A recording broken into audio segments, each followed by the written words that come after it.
Thank you for joining us for Weekdays Live with Reverend Al Sharpton.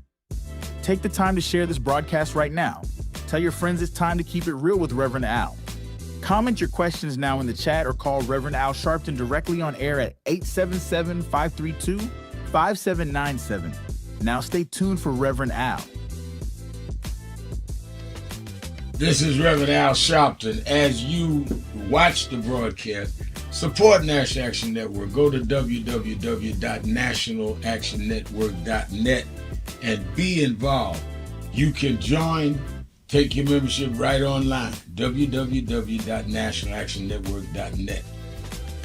Getting ready to start the program, but we need you to be part of the movement.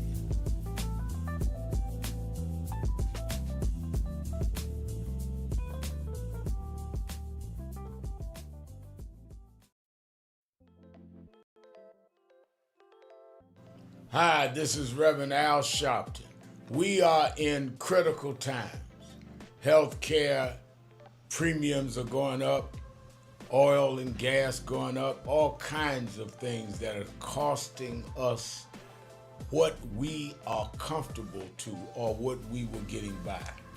That's why I am asking you to be at the National Action Network Convention, where we're going to have leading political figures, leading civil rights leaders, leading activists, leading faith leaders, leading youth activists convene at the National Action Network Convention, April the 8th through the 11th, where we are going to strategize, hear the plenary sessions, question, and come out with how we back up this whole retrenchment of our rights and our ability to live. It's not just about rhetoric, it's about a strategy and get results. That's why we in National Action Network have always been on the front line, and we need you with us more now than ever. To register, all of our sessions are free. All of our sessions are free. To register, go to www.nationalactionnetwork.net or call the toll-free number 1-877-626-4651. Don't worry about how tough they are. Worry about how tough we must become. We never had a victory without a fight.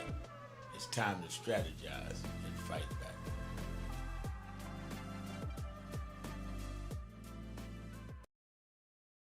22 years ago, Reverend Al Sharpton stood on the 2004 Democratic primary debate stage, speaking truth to power and challenging the nation to do better. Today, many of those same issues remain, reminding us how much work is still ahead. Reverend Sharpton, why are you in this race? Well, let me say this. First of all, I do not think that it is fair to say that there are two Americas. There are many Americas. Our only problem in America is not just class. Many of us have problems that have succumbed to class barriers, but still have the race barriers, or the barriers of language if you're Latino, or the barriers of sexual discrimination if you are a woman, or gay and lesbian. So I think it's very simplistic to just say that it's two Americas, one for the wealthy, one for the poor. Earl Graves was my campaign. Very wealthy man, but still faces discrimination. Gays and lesbians, they may make a lot of money, they still face discrimination. Latinos that have problems because of language discrimination. So I don't think that it's as simple as class. I also think if we're talking about experience, I was talking with Bishop Brookins, who's here with me tonight.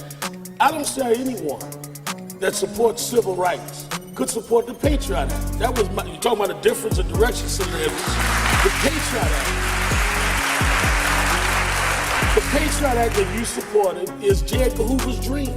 It's John Ashcroft's dream. We have police misconduct problems in California, Ohio, Georgia, New York, right now. And your legislation helps police get more power. So I think that we've got to really be honest if we're talking about change how and for who. That's why I'm in this race.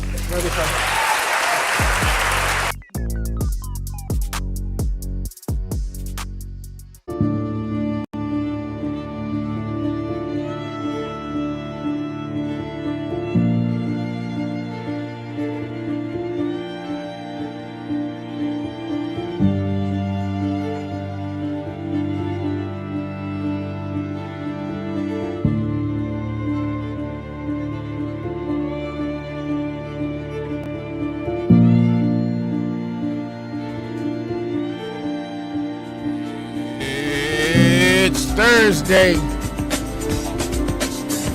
April the 2nd. Do you know what time it is? It's Al Sharpton's time.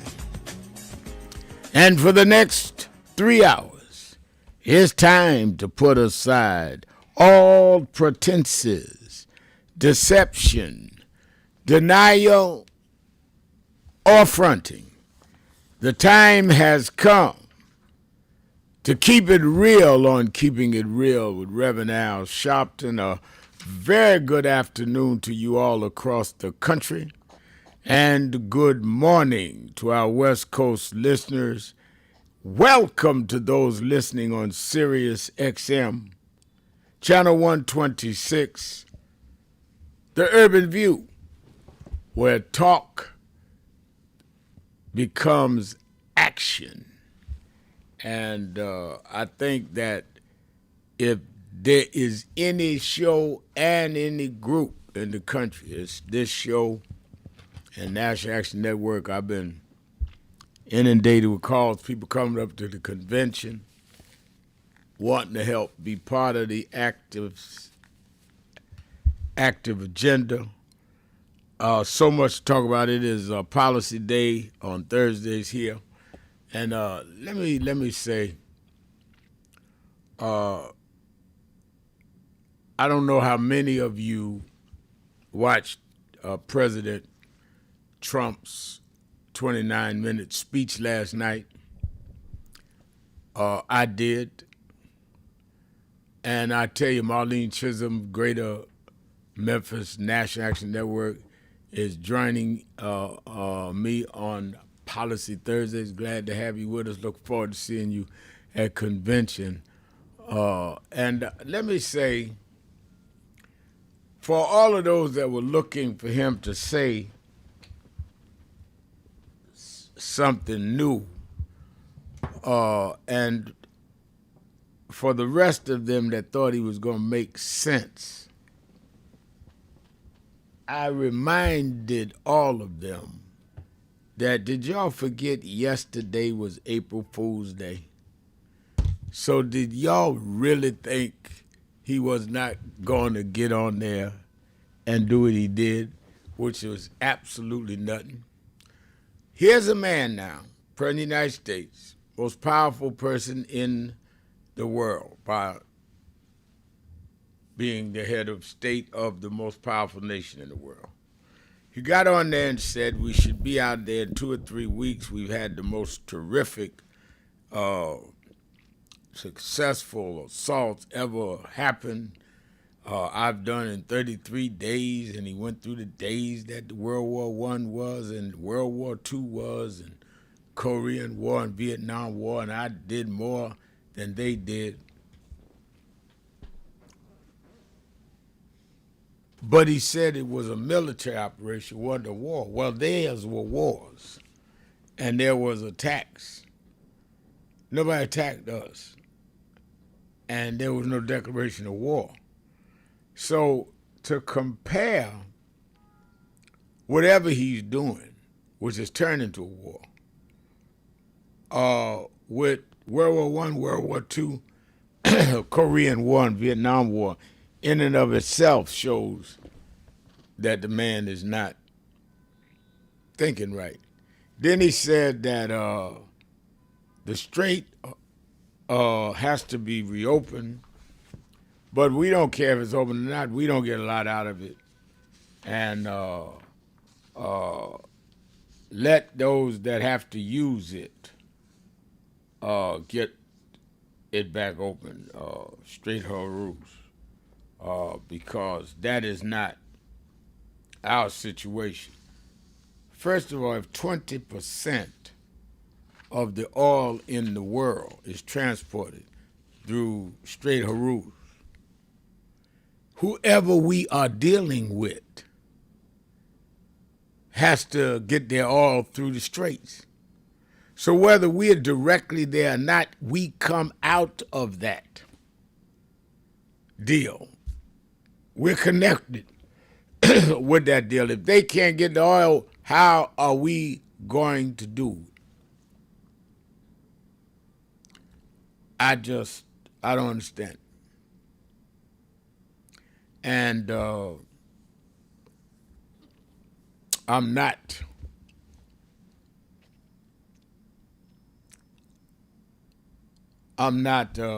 clear on what he was supposed to be saying.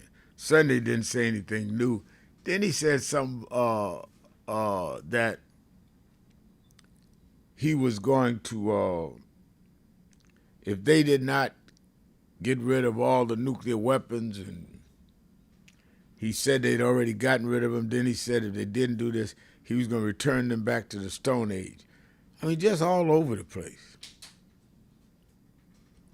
So that was the president. Then they had the hearing yesterday on the president's birthright citizenship, and we talked a lot about that yesterday. Reverend Walron called in on an off day talking about his own son was born before his wife, Malana, became an official citizen. And very interesting. And we'll see where that goes and where it doesn't go. They say that when Trump came for half the hearing, that all but Judge Alito was asking some very serious question of Surgeon General, who was arguing the point for the administration. And it must have got to Trump because he attacked them on Truth Social, his social page this morning. And so I don't think he thinks they're going to be working in a way that can be helpful. And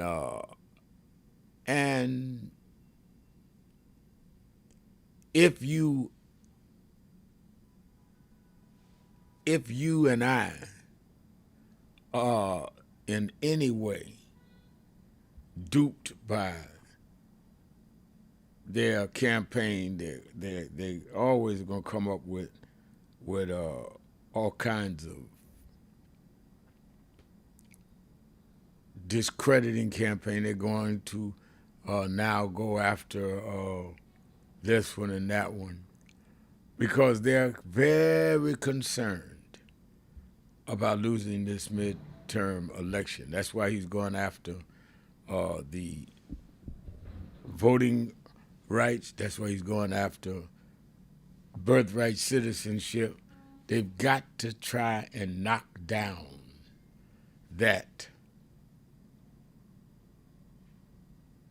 those numbers of voters. And I think that if we are clear on that, then I think we're clear on everything. Very interesting to me that there's like a declaration of war and a declaration of absolute attempt to turn back the clock. I'm trying to choose my words carefully because I want people to understand what I'm saying. There is an agenda. They came out with the book. Many of us talked about Project 2025 and didn't believe it. They came out and said they were going to try and turn voting rights around. They were going to try and turn immigration around. They were going to try to turn entitlements around. So it's not like we didn't know what they were going to do. They had 800, almost 900-page manifesto, and they're doing exactly what they said. The question is, what are we doing? And the challenge is, how do we respond? And again, everybody may not have the same method, same organization, but all of us need to be accountable. I tell everybody that's coming to our convention, you may not agree with Nan. Fine, go to another gathering. Don't bother me. But what bothers you and me is if none of us are involved. And I think that is where we are. We have a common situation and a common enemy. That's why I like on Policy Thursday that we go down the policies.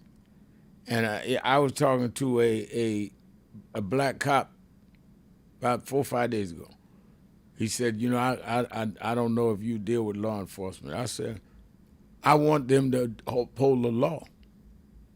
If you're doing law enforcement that's protecting us against crime in the community, yeah, I'm for you. Yeah, well, some people are not, and some people can say that. I'm not afraid to say what I stand for. I think that we need to restructure policing. I think we need to have them accountable, but we need to have law and order in a righteous way in our community. I'm not saying that criminals ought not be dealt with, that prey on our people. Oh, I didn't understand that. No, because you listen to my critics. When you can listen to me, I'm on the air every day, all day. All right, let's take a break. Let's be right back. We'll be right back, keeping it real. 1-877-532-5797. Sharpton, keeping it real. Be right back.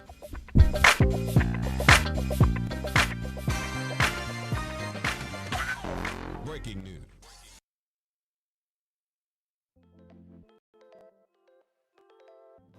Hi, this is Reverend Al Sharpton. We are in critical times.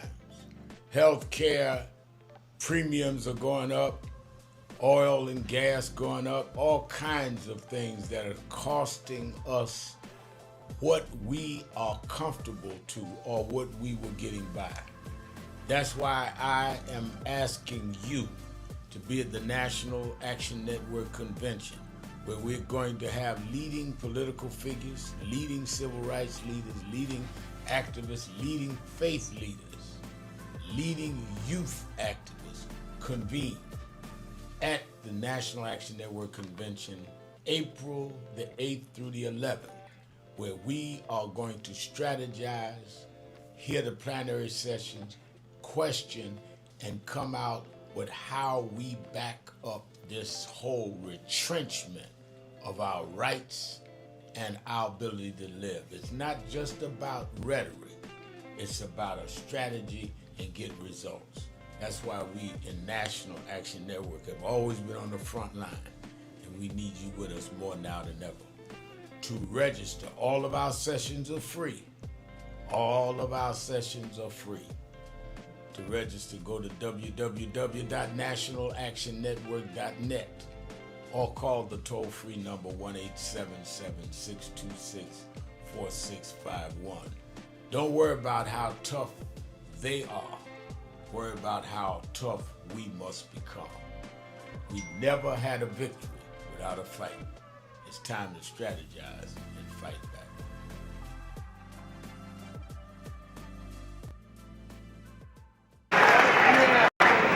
I remember I was 12 years old. I was a boy preacher in the Church of God in Christ. Bishop Sheard knew my bishop, Bishop Washington. Bishop Washington, my mother was concerned I was getting into politics. They brought us to Reverend William Jones. His daughter's traveling with us. And Reverend Jones introduced me to Jesse Jackson. I became his youth director in New York at 13. I liked Reverend Jackson because he was a little hipper than the older preachers. He was 27, I was 13 by the time I became youth director. So he was like a father figure to me. When I got about 40, he said, quit calling me father, call me big brother. We went to the car center, and James Meeks and Jesse Jr. and I had dinner with him that night. And that's where he said to us, Al, Meeks, Jesse Jr., y'all are my disciples. And we said, disciples? And for years we joked each other. I'd come in the room and Junior said, say, here's disciple number one. But discipleship meant you carried forth the vision. The next day, he took me on the ferry to Goree Island, Mrs. Jackson.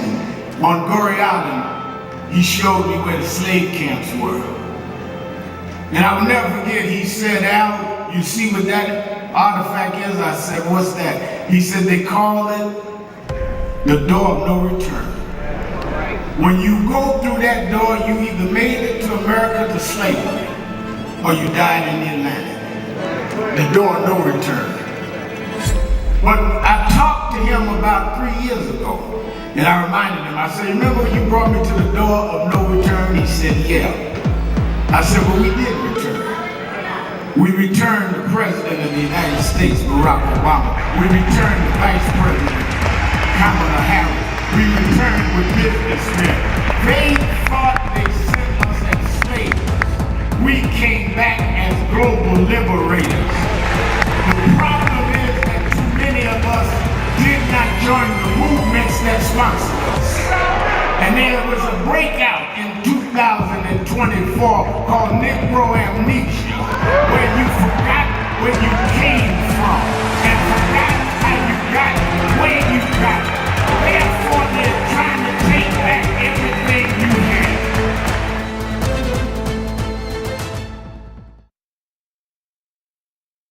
We have a short visit, so we just wanted to greet you all and thank you for allowing us in. Yes, sir.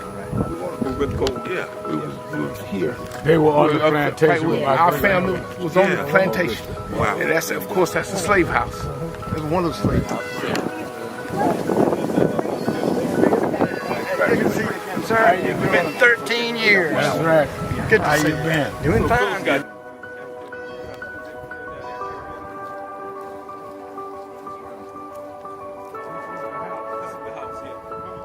Right, last time. And we, Alexander Sharpton.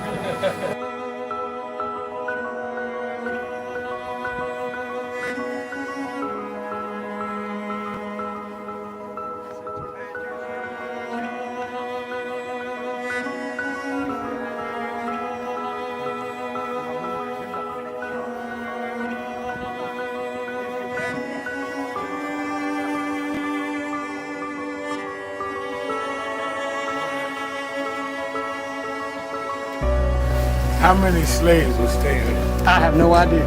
This is where they would have a slave. Yeah, that's when, exactly. That was exactly.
The two people that most influenced my life were from South Carolina, James and Jesse.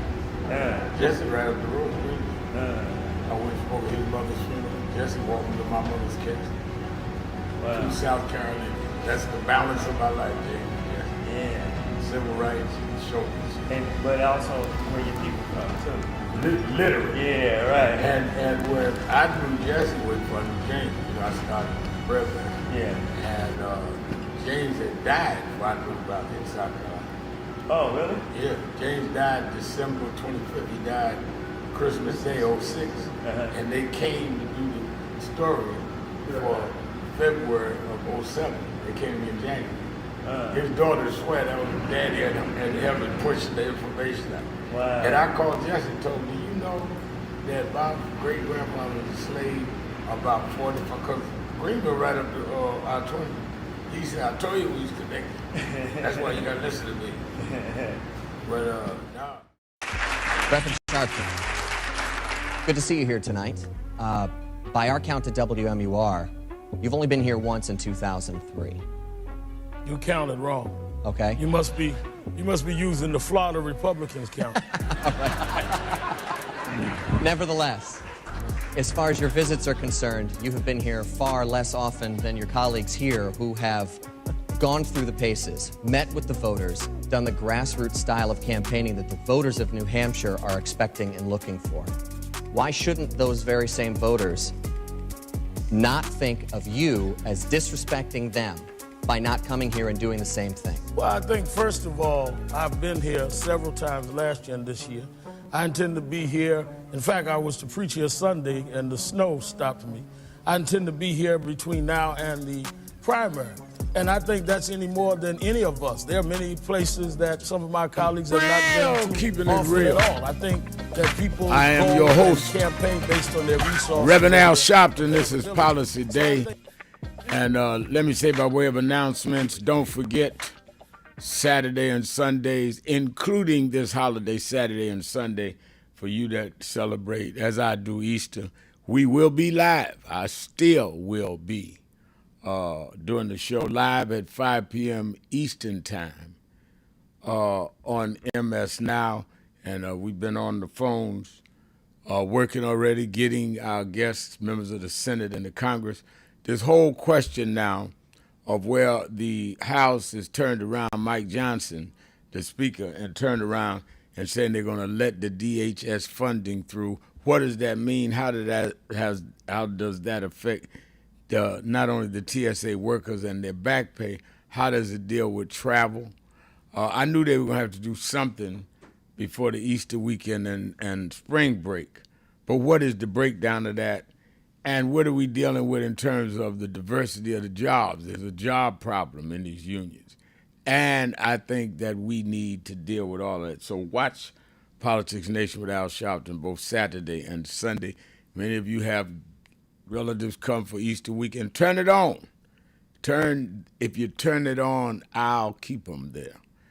Saturday and Sunday, Politics Nation with Al Sharpton live at 5 p.m. Eastern Time on MS Now. And in fact, I'll be on in the morning, MS Now. I saw, who is that?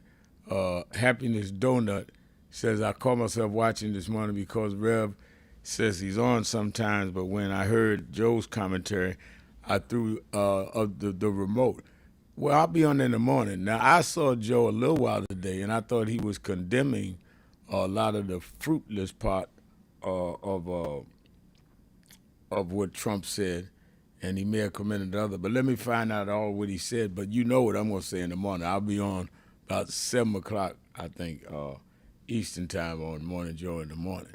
Then, of course, you that are in the New York, New Jersey, Connecticut area, meet me or beat me to the Saturday Action Rally at the Mother AME Zion Church, Historic Church in Harlem, where House of Justice has been temporarily holding our meetings, and on Saturday morning, 9 a.m. to 11 a.m. And of course, I'm really got a message for what does the crucifixion and resurrection mean to us as a people? What is that whole thing significant? What is the significance of it? And I think that it is important that we put all these holidays in perspective and relate them. If you can't connect what you celebrate to your situation, then I do not understand why you are celebrating. So I'm going to deal with that at the Saturday Action Rally. You that are not in the New York area, you can watch it live on Impact Television, on live stream at National Action Network, on YouTube NAN, YouTube/NAN, or you can, of course, go to the website. All right, there's a lot to cover, and I want to cover it all. Again, there are early reports that Pam Bondi has been replaced, has been told to step aside. First, they were saying Lee Zeldin, who we know from New York, who's here heading EPA, may get the job. Now they're saying that she may be replaced by Todd Blanche temporarily, which is not a change in policy at all. And very interesting. You've seen Kristi Noem and now Pam Bondi gone in a short period of time. Very, very interesting.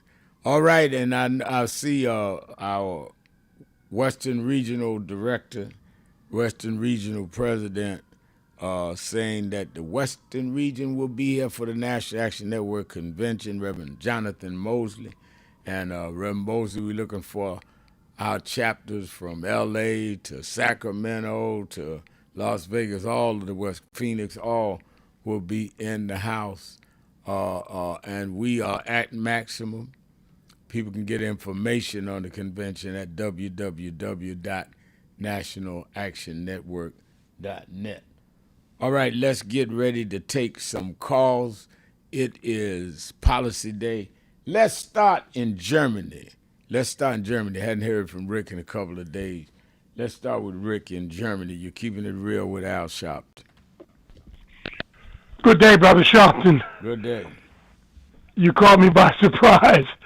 I had you on speakerphone. I think I changed over. But I just want to reiterate the point I've been making to your audience and a few other audiences up and down the East Coast and out in Milwaukee. The burning of fossil fuels has slowed down, and if they can't see that they're making a mistake, committing a sin against themselves in terms of cataclysm resulting from the burning of fossil fuels for the last 200 years en masse. The whole world is now burning oil for cooking, for heating, for manufacturing, and it comes at a price. You know, the polar ice caps are melting, and I think doomsday is imminent. But you know, they've got the space program going on, and they've got people hoodwinked that we're going to the moon and we're going to Mars. It's not going to happen. There is no planet B. Brother man, I'm done. All right, thank you for your call. Thank you for your insight, how you analyze stuff coming from Europe. Interesting. Let's go to JT in Milwaukee, Wisconsin. JT. Yes, sir. Good afternoon, Reverend L. Sharpton. Good afternoon. How you doing, sir? I'm doing very well. Well, thank you for your tenacity and for your strength to hang in there and being yourself, Rev, and tell it like it is, okay? Don't get mad at me, Rev. I'm just telling the truth. I'm just telling the truth. But you know what, Rev? In Milwaukee, Wisconsin, I've been calling in for since 1991, 1290 AM with Eric Vaughn, Mr. Commander Mike McGee and Teju, and everybody during those times, that point in history. And Rev, I also remember you being there. Yeah. Big time, too, and from Mr. New York City. But, Rev, one thing I want to say, being a veteran, I'm just going to roll like that. Rev, we had this president that took it upon himself, right, to start a war. So somebody that wasn't messing with us, okay? Iran, Venezuela, they wasn't messing with us. They wasn't. Yeah, they may have some bad things going on and stuff like that, but come on now. Who is Donald Trump? He's a criminal. 7-time criminal. He should have been arrested in the first place. But now he's president. Wait a minute, hold on a minute. I'm going to hold you over the break. Keeping it real.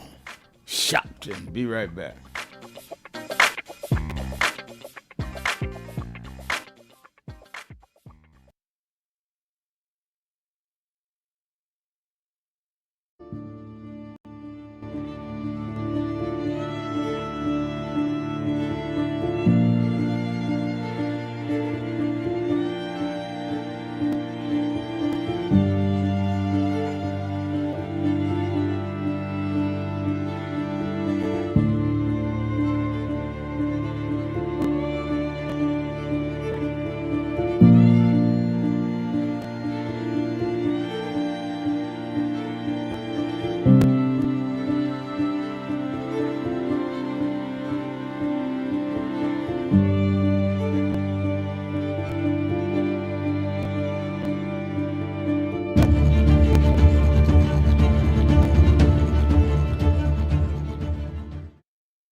I want to talk to you. I want to talk to you. Just wait.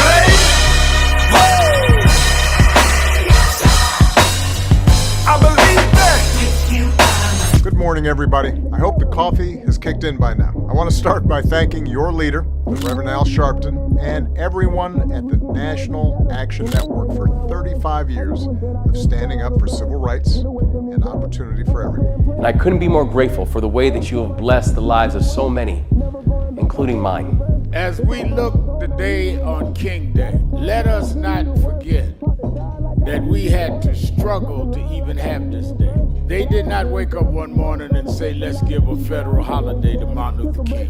People petitioned, people marched. Let us remember now as we bring our children and grandchildren up the Potomac, that they can see the Washington Monument, the Lincoln Memorial, the Jefferson Memorial, and one memorial that never served as president, but changed this country more than any other American, Dr. Martin Luther King Jr. This was an amazing MLK breakfast. It is truly an honor, and more importantly, this is an important day for us. I feel incredibly lucky and honored to be in this room on this day, celebrating Dr. King's legacy of civil rights, especially in the moment that we're facing on a national level. It feels like warmth and home being in this room. So I'm encouraged by today. I'm encouraged that we're getting out, we're protesting, but more needs to be done. We need to lean in. And let's keep fighting because the job is not done here. And I just feel so honored to get this award. It's not about getting an award, it's about doing the work. And let's keep up with the work. Many people cannot focus because they have not really come to terms with their calling and life purpose. In order to focus, you must also be clear on what you're focusing on. So if you're not clear on your purpose, if you're not clear on your life's calling, then focus on seeking that. Because if you just read the ways and roads you traveled that you didn't even choose, that were sort of just laid out for you by God, in that it's telling you, speaking to you about what your purpose is and what you were born to do and be. I learned the things that I didn't plan had to be planned by God, and God's plan was directed toward God's purpose in my life. And I focus on that. Not focus on what others do, not focus on how well they're doing or bad they're doing, but focus on whether I'm in line and aligned with what I'm supposed to be about. And in order to move straight ahead, you have to be focused on the path you're running on.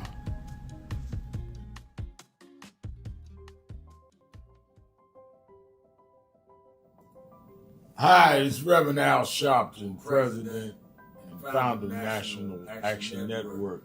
We are at the very end of 2025, and I want to first say that I want to thank all of the officers, chapter leaders, regional directors, national staff, and certainly National Board of National Action Network for a solid and absolutely incredible year in 2025.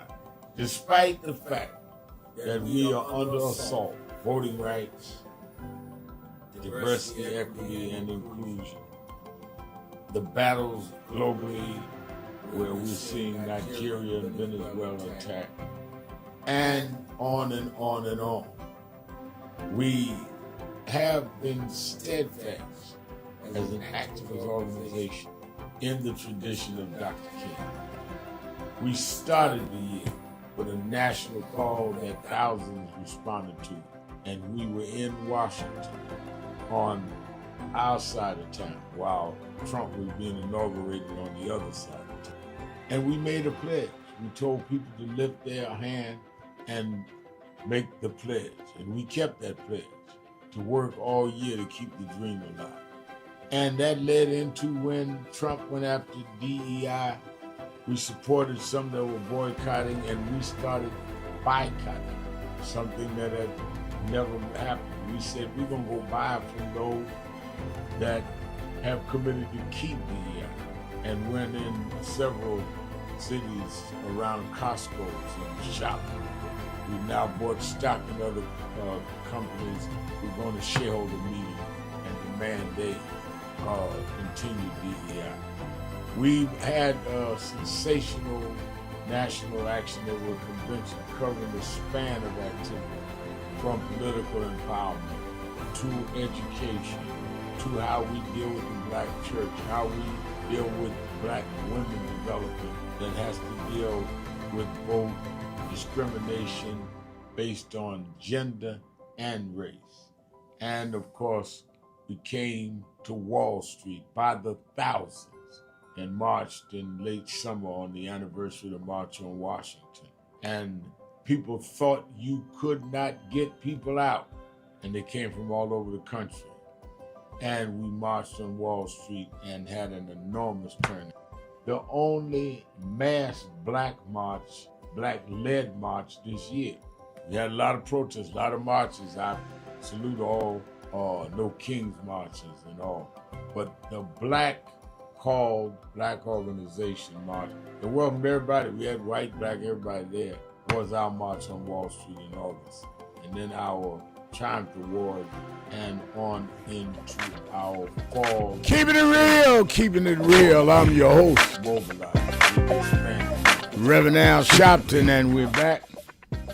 1-877-532-5797, 1-877-532-5797, and it is Policy Day. Let me say, it is interesting that Trump made a speech last night, talked about the way the people in Iraq treat their people, exaggerated the number, saying they killed 45,000, and I understand it's less than that, but it's still nobody defends that they do not have a totalitarian state. But he never got around to what was the goal he was going into Iraq for, and admit that he was doing Netanyahu's bidding. That's the bottom line. All right, let me go back to the phones. Let me go to the activist extraordinaire in Chicago, Sister Pam. Pam, you're keeping it real with Al Sharpton.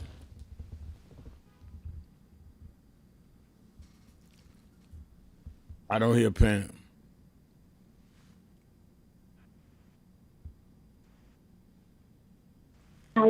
Yes, I'm. Hello? Yeah, I hear you now. Oh, yes, I'm sorry about that, Reverend Sharpton. How are you? I'm doing well. How are you? Oh, overall, I am well. And always, how is your family also? Well, thank God they're doing well. Both my daughters are involved in working on this convention, and I never tried to give my daughters to force them to get involved in the movement. I told them, no, y'all live your own life, And both of them found their own way in what they want to do. So I'm proud of both of them. Absolutely, and that's a blessing because they see the fruit of your labor and what it means into the entire world, and particularly Black people. So thankful for that. Always to Reverend Jesse Jackson Sr. And the legacy continues, and we must continue that. So one of the things, and have a great conference, Reverend Sharpton. I won't make it, but I support it, and I'm there in spirit, and hopefully sponsoring some people to get there. So all of us can do that. Right. On his speech from the adjudicated sexual abuser, best friend of a child sexual predator, I just heard him talk about the war crimes he wants to commit. That's what I took away from that. And so I hope that is noted somewhere in the journals, so when it's time to hold him accountable, that the Democratic leadership really does hold him accountable. He always talks about how brutal other, so-called regimes are, but he never talks about his brutality. And if you noticed, did you see how excited he got talking about the obliteration of Iranians? I mean, the excitement that he gets just from talking about the evil, talking about how he will just rain down hurt on people. It's the classic example of a sociopath. So I just wanted to keep that in mind. Yeah. But then also, Reverend Sean, with the Supreme Court, this is what I'm afraid of, and maybe Attorney Jones also can address it. They see, and they're questioning, and I listened, to the extent that I understood, their questioning seemed to lean towards that they would, rule against the citizenship.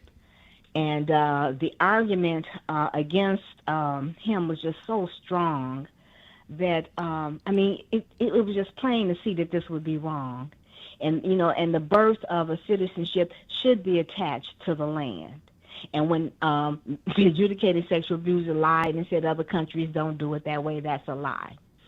But what I wanted to be concerned about, the Supreme Court, I think, shouldn't have taken this case. They did to appease him. And as dictators do, he showed up in the Supreme Court. Presidents don't do that, but dictators do. Never have done it in the history of the country. Never had a president show up for a hearing like that.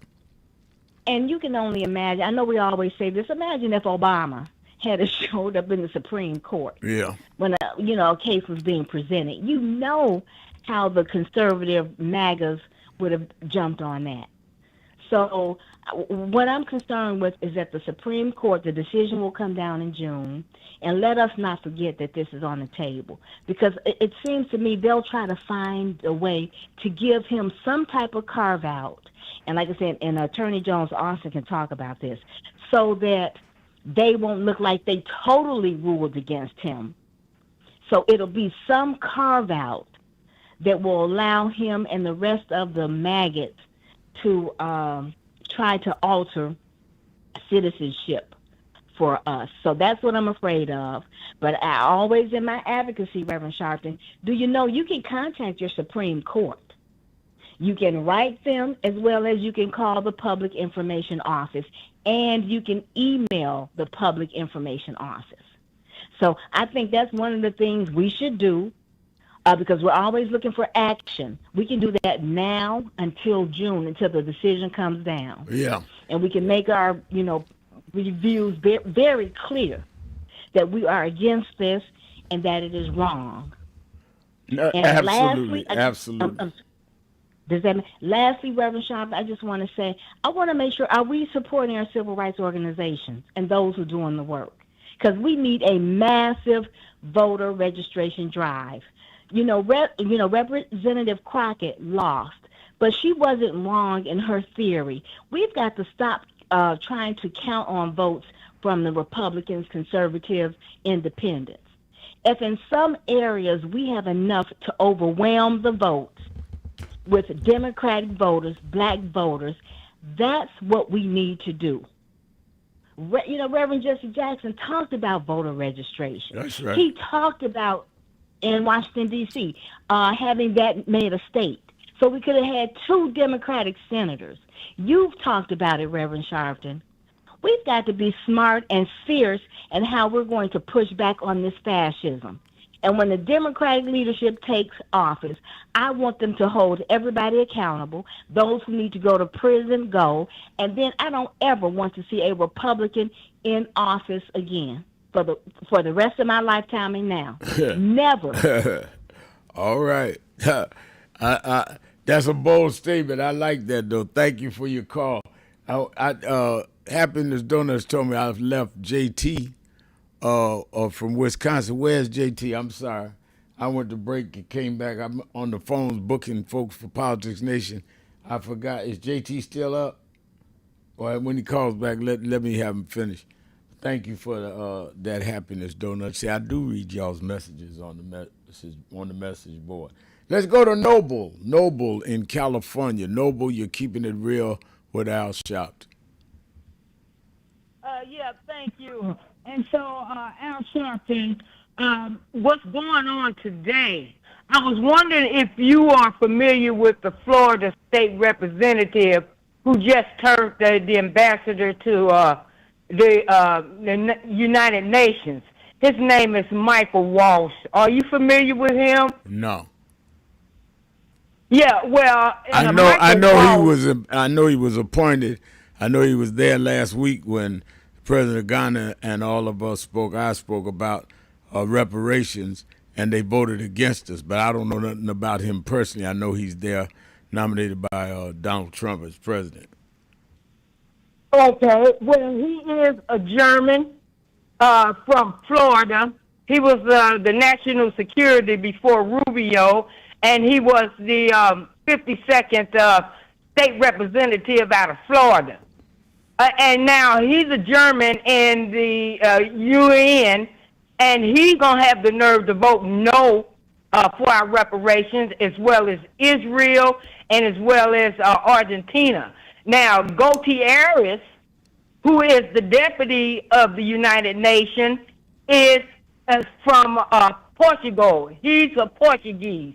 And as far as history is concerned, for slavery, it was the Portuguese who took us into slavery, who we were allowed to carry us into slavery. And Gutierrez is the one who declared the Atlantic slave trade one of the greatest inhumanities. And so I was wondering why and how do so-called African organizations allows this German in Argentina and Israel to have any say whatsoever in our reparations right now. And this man, Waltz, is in the White House, in an ambassador, and is getting away with this crime against us right now. Let me say this before you say anything else. Well, wait, you can't do, no. You can't ask a question and then let you say something else. Let me answer what you asked. Gutierrez, from what I understand, supported saying that what slave trade was one of the worst crimes in history. The three that voted against, as you said, was the United States, Israel, and Argentina, not Portugal. And I think that with the president of Ghana, who was the one that made the proposal for the UN, the resolution for the UN to vote for so he could take it to the World Court and ask some of us to come and speak on that behalf, which I did, and Ben Crump did. I think we were the two, and then others were scholars, was to point to get the vote. So I don't, rather than us trying to create enemies that were not there, the fact that they got over 120 votes and that made the resolution pass, we ought to be putting our energy behind now making the world court take it up for criminal act rather than worried about who shot John. I don't understand your point, no. This is my point. Everybody, even Newsom, the California governor, seems to have a say in our reparations. And those of us who are in the public, they seem that they can put these things on the burner without our knowledge. And this is what I want to let you know. If they can put what on the burner without your knowledge? Anything regarding the African people. Let me tell you what. No. What do you mean? The reason you know about the vote is because they put it out there. And all of the organizations that's been fighting for reparations were part of that. What are you talking about? I'm talking about the mask. Listen. You always hear that we're wearing a mask. Let me tell you what that mask is. Who is always wearing a mask? I don't know what you're talking about. What do you mean I always hear? I've never heard that. What are you talking about? The mask of the inferiority complex. In order for you to work and make it thrive in this German culture in America, you have to have an inferiority complex. Evidently, you got an inferiority. Let me just say that. In order to work, you may have one or you may not. If you tell me everybody working is working because they have an inferiority complex, it's keeping it real. You have the right to say it, but I totally disagree with you. A lot of people work at different levels. All of them don't have an inferiority complex. Thank you for your call. Let's take a break. Be right back. Keeping it real.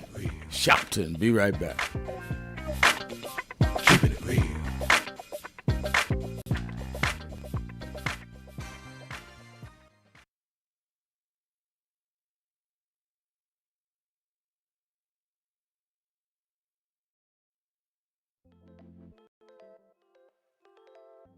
Hi, this is Reverend Al Sharpton. We are in critical times.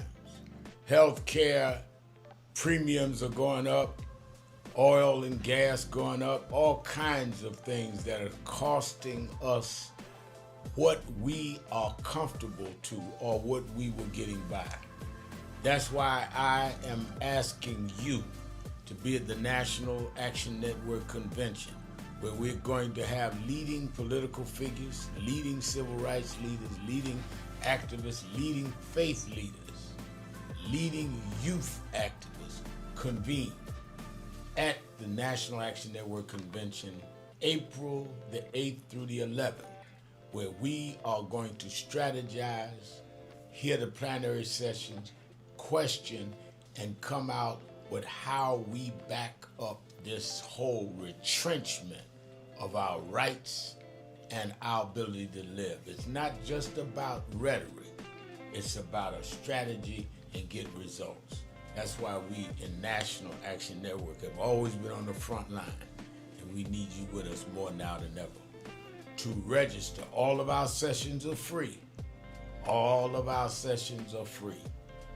To register, go to www.nationalactionnetwork.net or call the toll-free number 1-877-626-4651. Don't worry about how tough they are. Worry about how tough we must become. We never had a victory without a fight. It's time to strategize and fight back.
Dr.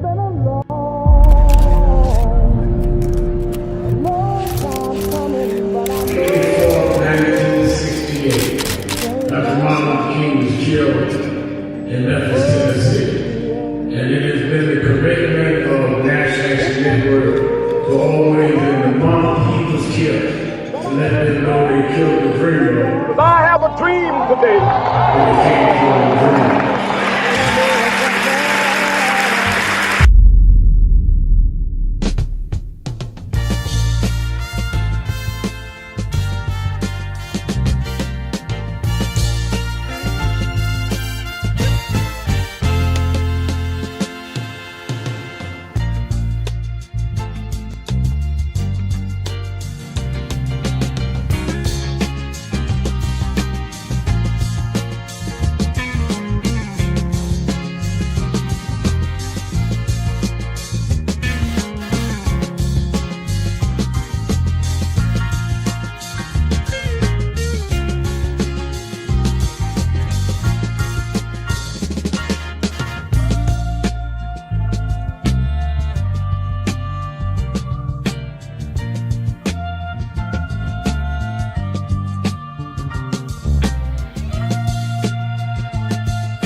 Around this is so wicked. Now they're going to, they released last night a memo that said that the FBI was investigating good. They're trying to come up with something on the victim.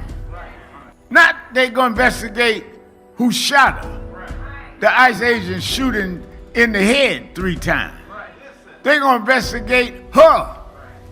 And you wonder why we need movements. You wonder why we need to stand up. Hakeem Jeffries was here Monday. Why we need to deal with this midterm election. Well, Reverend, I get calls on my radio show every day. Well, I don't see where voting changed something. All right, let me tell you where, if they lose the Congress this year, where it changes. The Speaker would be Hakeem Jeffries, who grew up right here in Name, as he said on Monday. The Speaker decides then the calendar for the legislative session. The chairs of the committees become Democrats. So the Judiciary Committee, now watch this in the barbershop. The chair of the Judiciary Committee, y'all saw the Judiciary Committee have the hearing and brought in the special counsel yesterday. Well, the chair this time, if the Democrats win, would be a Democrat who could then subpoena the Attorney General Bondi, all of the folks that were involved in January 6th. They can subpoena the Vice President, all of them, because you've got the power of the gavel. Wonder why nobody has asked Pence how he felt running for his life January 6th. Well, if you get the Judiciary Committee, you can subpoena Pence. This is a defining moment. As our world faces urgent challenges, the movement comes together. National Action Network's 35th anniversary and convention, April 8th through the 11th. Leaders, activists, and community voices united for justice and change. The moment is now. Be in the room. So it's become almost an unhealthy habit how much I'm listening to Keep It Real, because it is the realest thing on the air anywhere, whether it be online or whether it be on the radio or wherever it's coming into you from, because there's no one of Rev's importance and caliber who is as dominant a media figure as he is, who allows people to speak at length, and who he treats with equal respect and admiration with every call. Reverend Al Sharpton, and we're back. 1-877-532-5797, 1-877-532-5797. All right, let's go back to the phones. Let me go to Tommy in Chicago, Illinois. Tommy, you're keeping it real with Al Sharpton. A pleasant afternoon to you, Reverend Sharpton, and especially to your listening audience. I have been listening and following you for years, and I want to tell you, Rev, that after all these years, I still can't be as civil as you are when you're talking to ignorant and uninformed people. And I'm praying to be better, Rev, just simply because at such a time as this is reality. This is everything that you have spoken about over the years. And Rev, anybody following the events that have taken place can clearly understand and see one simple narrative called Skip You. I also want to apologize I'm doing it on your show because it was a talk show host whose name is LaDonna Lowe. And she was speaking of the black man who went off into space. And I texted and I said I didn't give a damn about a black man being in space because they let the killers of Breonna Taylor go. And she said she appreciated the comment, but she needed her children to see excellence. And Rev, that's where we are right now. It's excellence. You don't need to see it. That's what we are. That's what we always have been. And anytime a country will deny your patriotism, will deny your loyalty, would just, I mean, the stuff that has been done to us as a people ought to be enough for us to galvanize around reality. And the reality of this situation is, as we are here today, if these people don't wake up, we're going to be in a hell of a situation come November. Because all of this stuff, every time you turn, don't you find it odd? It took them 50 years to give Dorian Wheeler a medal. And now here they sitting up here talking about space, and it was 50 years, and here we go back again. I mean, I don't care nothing about no Mars. For what?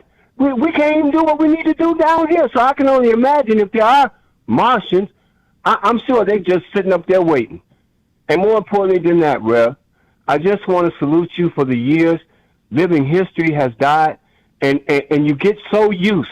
You get so used, Rev, to the real true fighters, yourself, Reverend Jackson, just others all around the country, that when they pass, Rev, I couldn't go, Rev. I couldn't go. And then I think it was just the other day, a week ago, I just broke down crying, Rev. I broke down crying because of how that man was treated and the fact that the black people in America did not pause and say, hey, you know what? He deserves more than what they're doing. And so I want to end with this.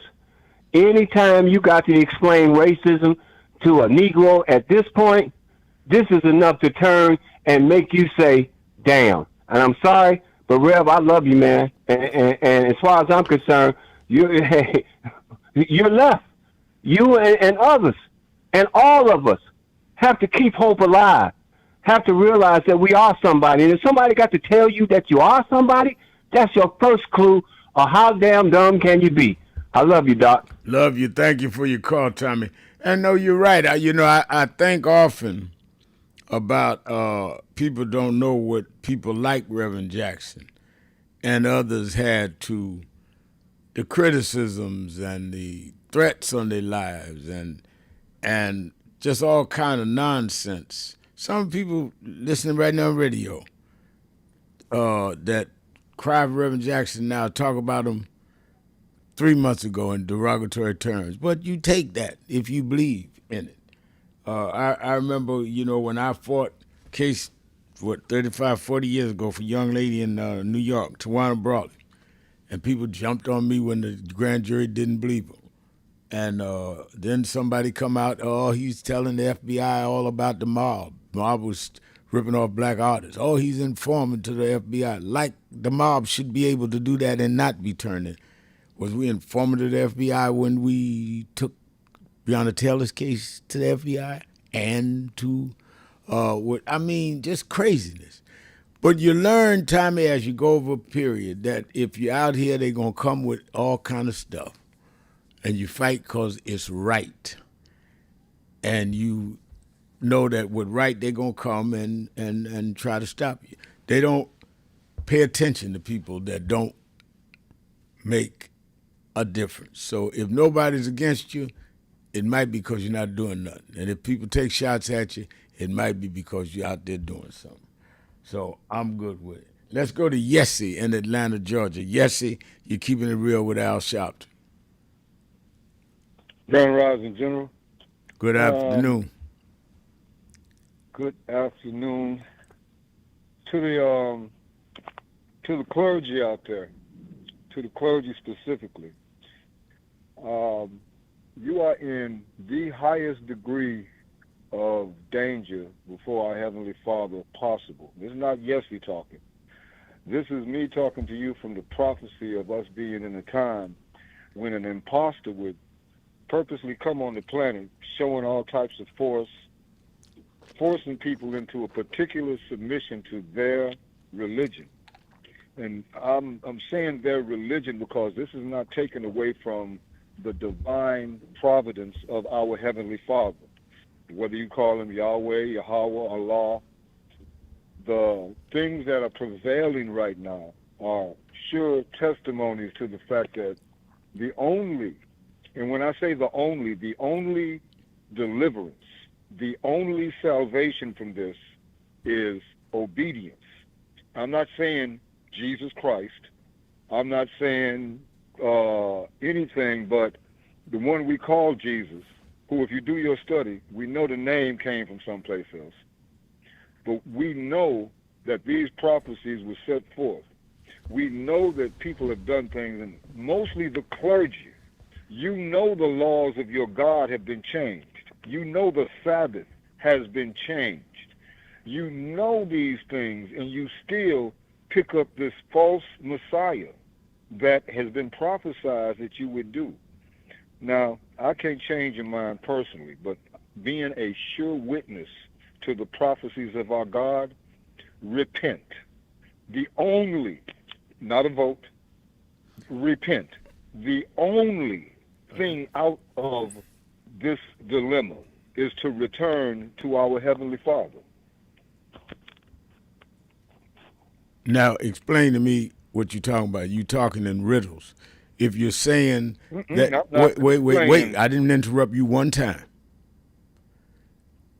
You are making a statement that they have, that the clergy has not gone to the true, and that has been tricked by somebody.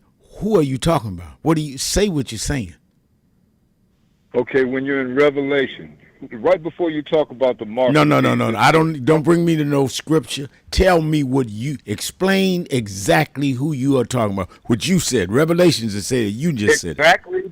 In this particular moment, Reverend Al. Yeah. The United States government in Israel, those who are saying they are someone but they're All surely right, fine. Say not that. Don't be scared to say it. Say. I mean, I'm trying to figure out who you I talking about. I apologize. I'm trying to be as friendly to your platform as I can, my beloved brother. But I'm not, and I appreciate that. That's why I stopped and asked you, because I don't want to misunderstand, and certainly all of our listeners, who you talking about. Hold up a minute. Let me take a break, because I think what you're saying, I thought that's where you was going, but I wanted you to say it because I think that there is a lot of need for us to hear this kind of stuff, particularly going into this holiday, which they've turned into something other than what I think we ought to be dealing with. But let's take a break. We'll be right back with Tessie, Yessie, and you on the phones. Keeping it real. Sharpton. Be right back. Keeping it real.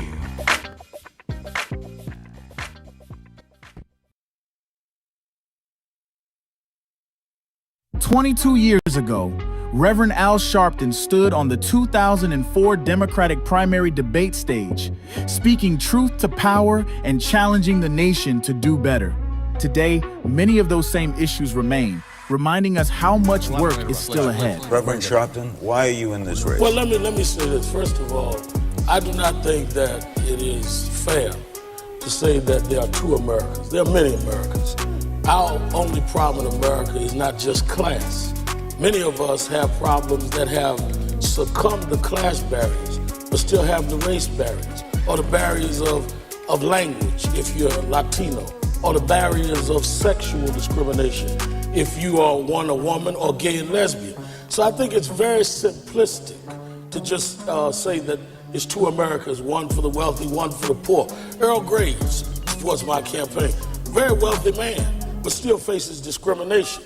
Gays and lesbians, they may make a lot of money, they still face discrimination. Latinos that have problems because of language discrimination. So I don't think that it's simple as class. I also think if we're talking about experience, I was talking with Bishop Brookins, who's here with me tonight. I don't see anyone that supports civil rights could support the Patriot Act. That was you're talking about a difference of direction, Senator Edwards. The Patriot Act. The Patriot Act that you supported is J. Edgar Hoover's dream. It's John Ashcroft's dream. We have police misconduct problems in California, Ohio, Georgia, New York, right now. And your legislation helps police get more power. So I think that we've got to really be honest if we're talking about change. Change how and for who. That's why I'm in this race.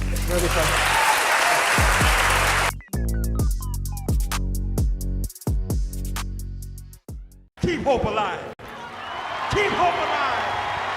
Keep hope alive on tomorrow night and beyond. Young America, hold your head high now. We can win. You must never stop dreaming. Face reality, yes, but don't stop with the way things are. Dream of things as they ought to be. Dream. Face pain, but love, hope, faith, and dreams will help you rise above the pain. Use hope and imagination as weapons of survival and progress, but you keep on dreaming, young America. Dream of peace.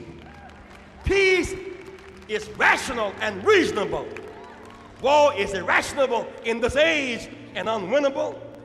Dream of teachers who teach for life and not for living. Dream of doctors who are concerned more about public health than private wealth. Dream of lawyers more concerned about justice and the judgeship. Dream of preachers who are concerned more about prophecy than profiteering. Dream on the high road with sound values. You must never surrender to inequality. That I want to end. He talked about the dry bones in the valley. Don't take that. The only reason that the wind could blow life into the bones is because at some point they had to be connected. If the wind had blown into a disconnected body, it still wouldn't have worked. So before he prophesied to the wind, they had to first get the foot bone to connect to the ankle bone, and the ankle bone to the calf bone, and to the knee bone, and the knee bone to the thigh bone. If we are to prophesy to the wind, we must first connect this body. We must connect Eddie Long to Farrakhan and Cornel West to Elders and Lowry to Sharpton. If we can connect this body, then God will blow the breath of life into our community. But as long as we are disconnected, the wind can't blow because it's blowing on disconnected dry bones. But the good news is that we're the children of people that have been through worse than this, and we're still here. So even though I get despondent, I don't ever get depressed, because I want the world to know you won't beat us, because we're the children of those that took the worst form of slavery and brutality that ever lived, that ever existed. Our parents survived the Middle Passage. Only the strong got here, and then we lost our name, our culture, our religion, and we're still here. But you don't know who we are. We're the children of Chaka Zulu. We're the children of Mary Bethune. We're the children of Marcus Garvey. We're the children of Martin Luther King. We'll be here. We were first and we'll be last. We know who we are.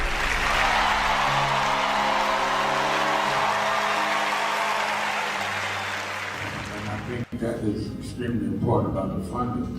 But I also want to add how they're changing what can be taught. You have states outright saying you can't teach Black history and you can't teach certain other histories and the curriculum. You have this administration that is literally taking out exhibits from the Smithsonian. So we have not only an education problem in terms of resources, we have an education problem in terms of curriculum and what people are being taught. So I have one grandchild, 6-year-old. When he gets to high school, it may be just against the law for him to learn about certain parts of American history, which includes Black. We want to talk about slavery. We want to talk about the good side of America. Well, what does that mean? That's not history. Everything was not good. And I think that that is the threat that we've got to fight, which is why we've got to fight with the courts and the streets, because they are literally changing the textbooks as we go. As they do that, they change the opportunity, because then the fight against affirmative action is not having access to these institutions and telling these institutions, this whole fight around DEI, in which they started in Harvard with a Black woman president. Started with them saying you can't teach diversity in an Ivy League school like Harvard. It didn't start in Little Rock at the high school. This fight, this time, was Harvard. And they went from there on. And I think that we've got to have the same resistance. If they could fight in the 50s, at ACP, the Defense Fund was together and deal with the question from Little Rock in terms of desegregation, then we that are far more educated, far more economically secure personally, have no excuse in the age of what they did in Harvard not to be standing up back in the South.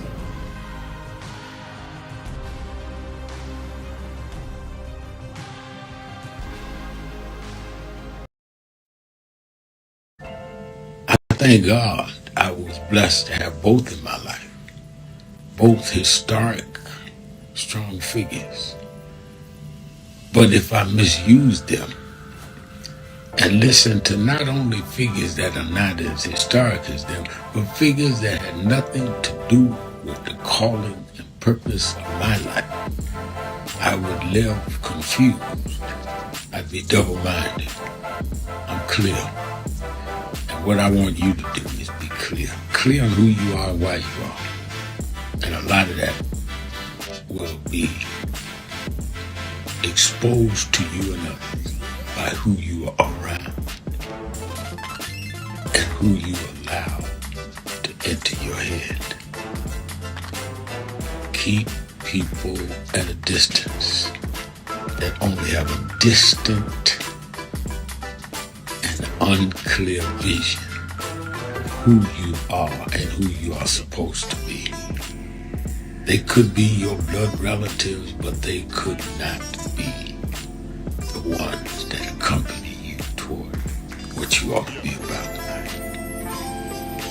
Everybody good to you ain't good for you. Everybody that makes you laugh sometimes end up making you a joke. Tony Wafer, Los Angeles chapter, National Action Network. He just came in here to New York a couple days ago, had to stop by the House of Justice, and I sure enough found some justice. So I know I can leave here feeling like I got peace.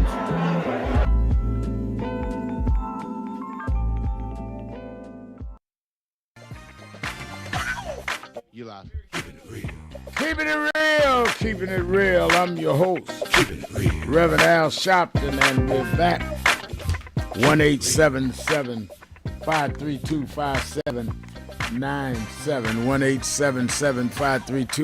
1-877-532-5797.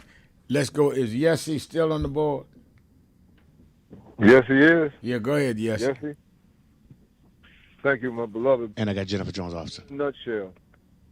I ask that our Father send down His Holy Spirit to us to get on fire and evaluate how our people got to this particular point in our spiritual walk, in the doctrines that have been given to us by the same government that we're voting Democratic and Republican for right now. Mm-hmm. As far as prophecy goes, someone will be placed in our midst that will lure us into submission to them. And you know what, folks? We have everlasting life. So don't let the tribulations that are possible come. There is still protection.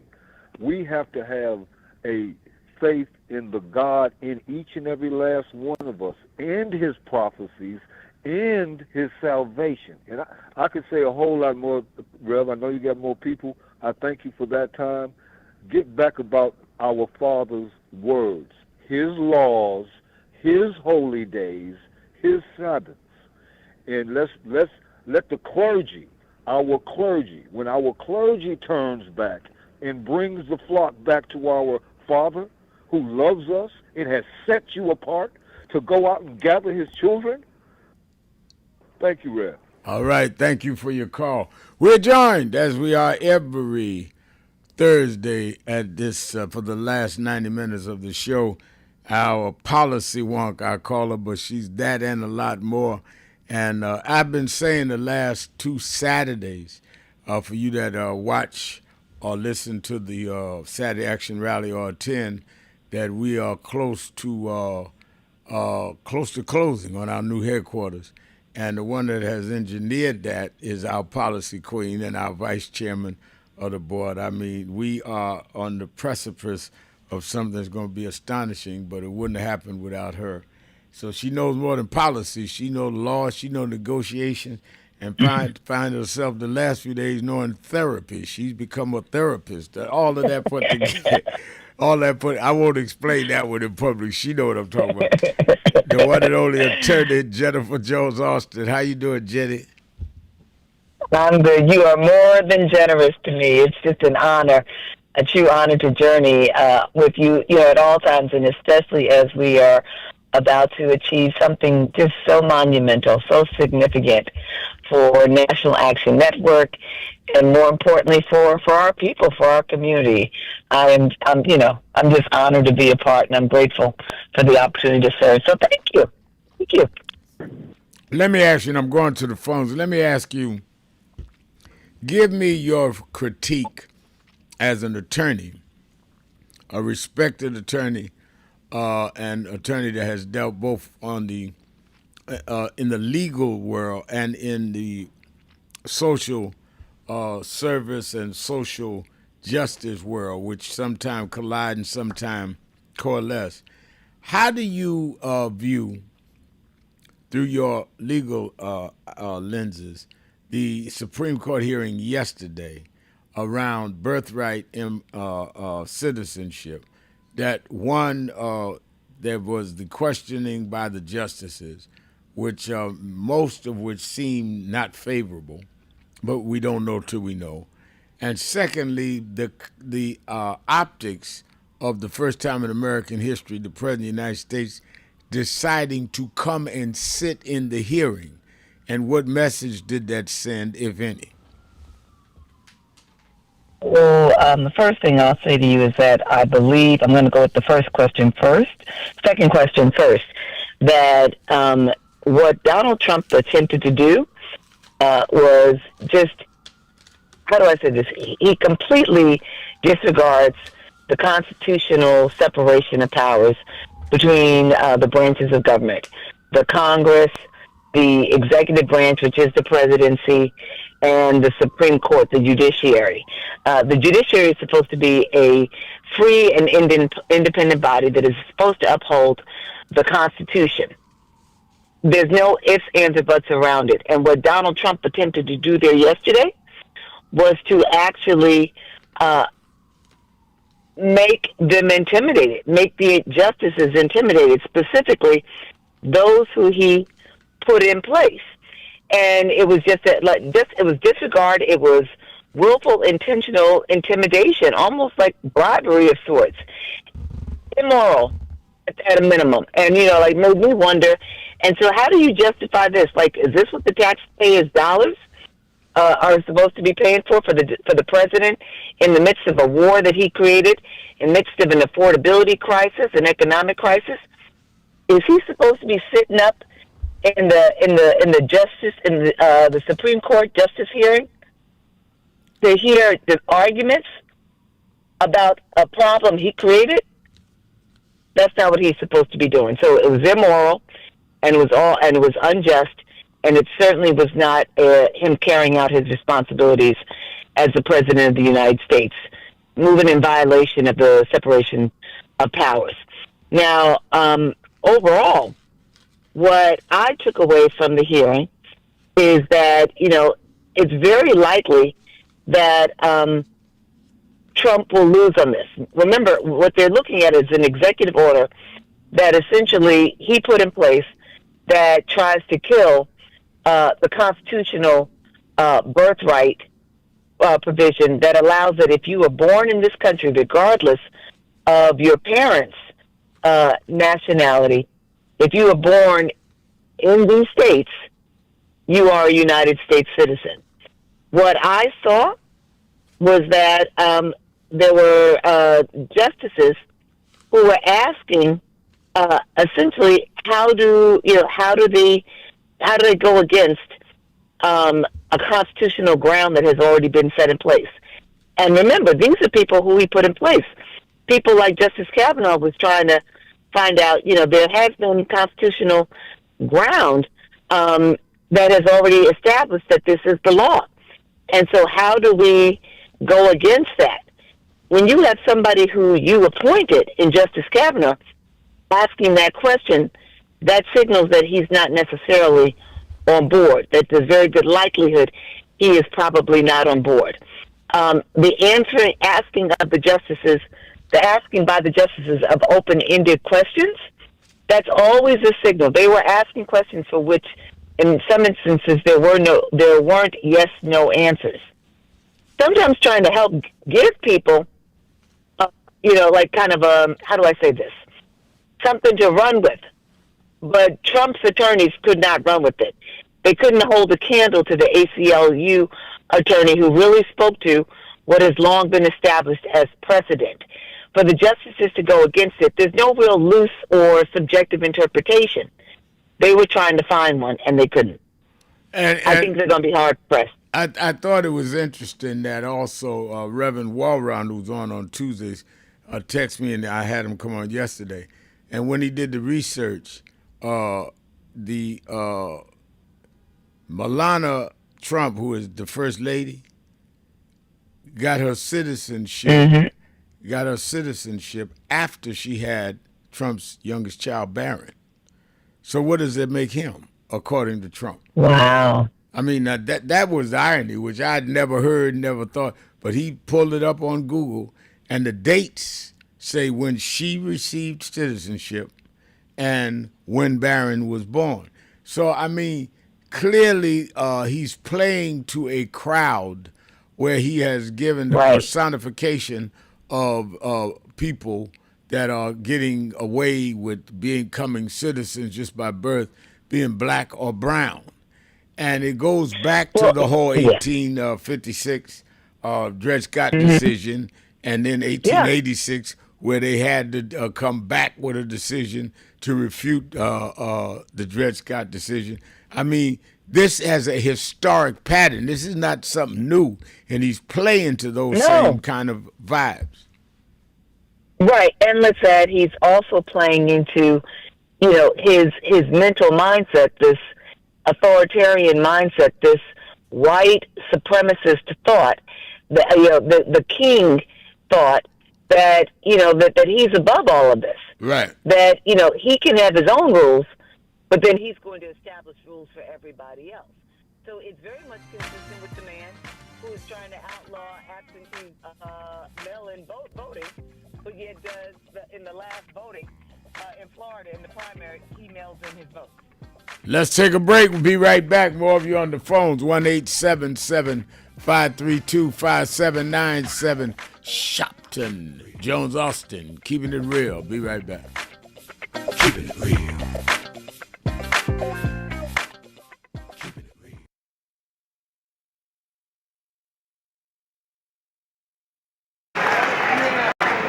I remember I was 12 years old. I was a boy preacher in the Church of God in Christ. Bishop Shear knew my bishop, Bishop Washington. Bishop Washington, my mother was concerned I was getting into politics. They brought us to Reverend William Jones. His daughter's traveling with us. And Reverend Jones introduced me to Jesse Jackson. I became his youth director in New York at 13. I liked Reverend Jackson because he was a little hipper than the older preachers. He was 27, I was 13 by the time I became youth director. So he was like a father figure to me. When I got about 40, he said, quit calling me father, call me big brother. We went to the car center, and James Meeks and Jesse Jr. and I had dinner with him that night. And that's where he said to us, Al, Meeks, Jesse Jr., y'all are my disciples. And we said, disciples? And for years we joked each other. I'd come in the room and Junior said, here's disciple number one. But discipleship meant you carried forth the vision. The next day, he took me on the ferry to Goree Island, Mrs. Jackson.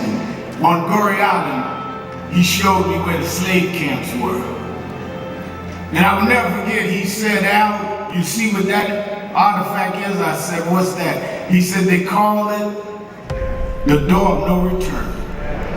When you go through that door, you either made it to America to slavery, or you died in the Atlantic. The door of no return. But I talked to him about 3 years ago, and I reminded him, I said, remember when you brought me to the door of no return? He said, yeah. I said, well, we did return. We returned the President of the United States, Barack Obama. We returned the Vice President, Kamala Harris. We returned with businessmen. They thought they sent us as slaves. We came back as global liberators. The problem is that too many of us did not join the movements that sponsored us. And there was a breakout in 2024 called Negro Amnesia, where you forgot where you came from and forgot how you got where you got. Therefore, they're trying to take back everything you had.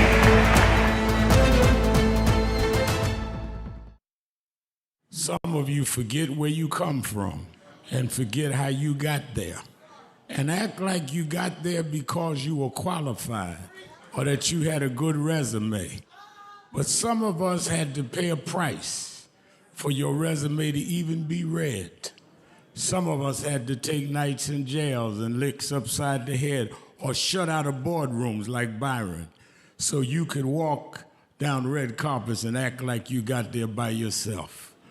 So I received this award with a special place in my heart and on my shelf because I'm getting it from a freedom fighter who never forgot where he came from and how he got there.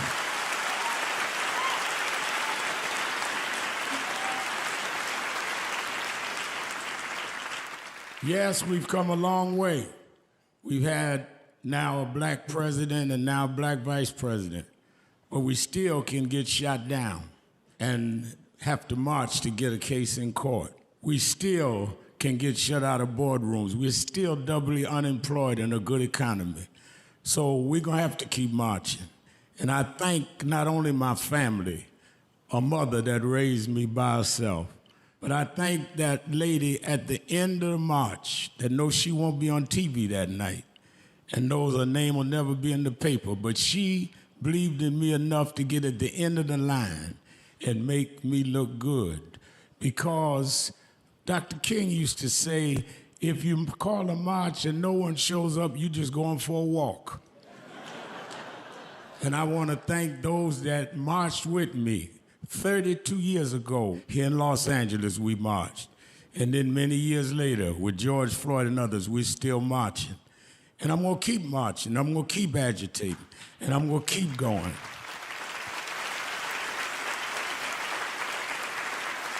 Until we don't have to do it anymore. Eddie, known you a long time. Mariah, Chris, and your kids. And I promise you this, the only thing that I really live for is I get up with this dream that every bigot, every racist, everyone in this country that hates will say, damn, he's up again. Hi, this is Reverend Al Sharpton. We are in critical times. Healthcare premiums are going up, oil and gas going up, all kinds of things that are costing us what we are comfortable to or what we were getting by. That's why I am asking you to be at the National Action Network Convention, where we're going to have leading political figures, leading civil rights leaders, leading activists, leading faith leaders, leading youth activists convene at the National Action Network Convention, April the 8th through the 11th, where we are going to strategize, hear the plenary sessions, question, and come out with how we back up this whole retrenchment of our rights and our ability to live. It's not just about rhetoric, it's about a strategy and get results.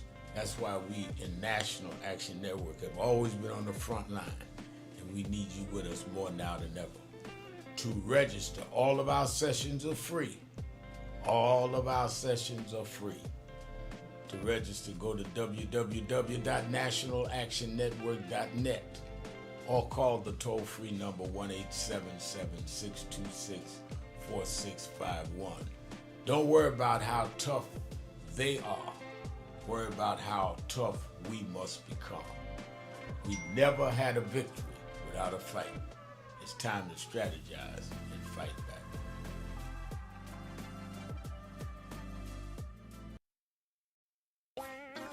Keeping it real, keeping it real. I'm your host, Reverend Al Sharpton. Attorney Jennifer Jones Austin is our co-host. And don't forget Politics Nation with Al Sharpton. I'm on live even this Easter weekend. I've got some of our leading people in the Congress and in the Senate, as well as a governor already confirmed, going for 2. Because I think at this critical gesture that we need to hear even on the holidays. In fact, especially on the holidays where we are. With Pam Bondi being fired today, they can say it wherever they want fired, which puts the whole Justice Department in upheaval. And again, a lot of the cases that we have in front of it, and what happens with the Epstein files. When we see what Trump said last night about Iran, when we see the House saying, well, we'll go along with funding DHS, but we don't want to reform ICE, so they're going to use some other money. All of this we need to break down and challenge. So that's why both Saturday and Sunday I'm having folk. I told them, if I'm working on Easter and I'm a preacher, you getting on, Senator, you getting on, Governor, and they'll be on. So make sure you watch it Saturday and Sunday, 5 p.m. Eastern Time on Now. In fact, I'll also be on in the morning at 7 a.m. on Morning Joe. Then, of course, you that are in the New York area, meet me or beat me to the Saturday Action Rally. Certainly this Saturday Action Rally, I'm going to deal with what should the meaning of Good Friday, which is tomorrow. And I'll be live, by the way, tomorrow on this show. So you can call. We're going to exhale on Good Friday. And I'll be live at the Mother AME Zion Historic Church in Harlem, 137th and Lenox. I think that we call it a weekend of Holy Week, and I think we ought to add what our practicing of holiness is going to be. We'll talk about that Saturday at the Saturday Action Rally. You that are not in the New York area, you can watch it live on Impact Television or www.nationalactionnetwork.net or YouTube/NAN or on Facebook. We're all over the place. Thousands watch us every Saturday, and this Saturday is going to be key. Let me also say that we are just weeks away, if that long, from announcing, well, not announcing, we probably announced at the convention, our national headquarters that we are purchased, and weeks away from moving in there on Saturdays. And we're going to be calling on people around the country to be part of their Capitol Drive. And again, the one that's been instrumental in that is Jennifer Jones Austin, who's worked tirelessly to close this before the convention so we can announce it at the convention. Let's go back to the phones, Jenny. Let's go to JT in Milwaukee, Wisconsin. JT? Yes, sir. Reverend Sharpton. Yes, sir. Yes, sir. Thank you. Let me return my call, as I was talking to you earlier today. Mm-hmm. I was ranting. So, Rev, thank you for allowing me to rant. And thank you, Rev, for accepting my call again.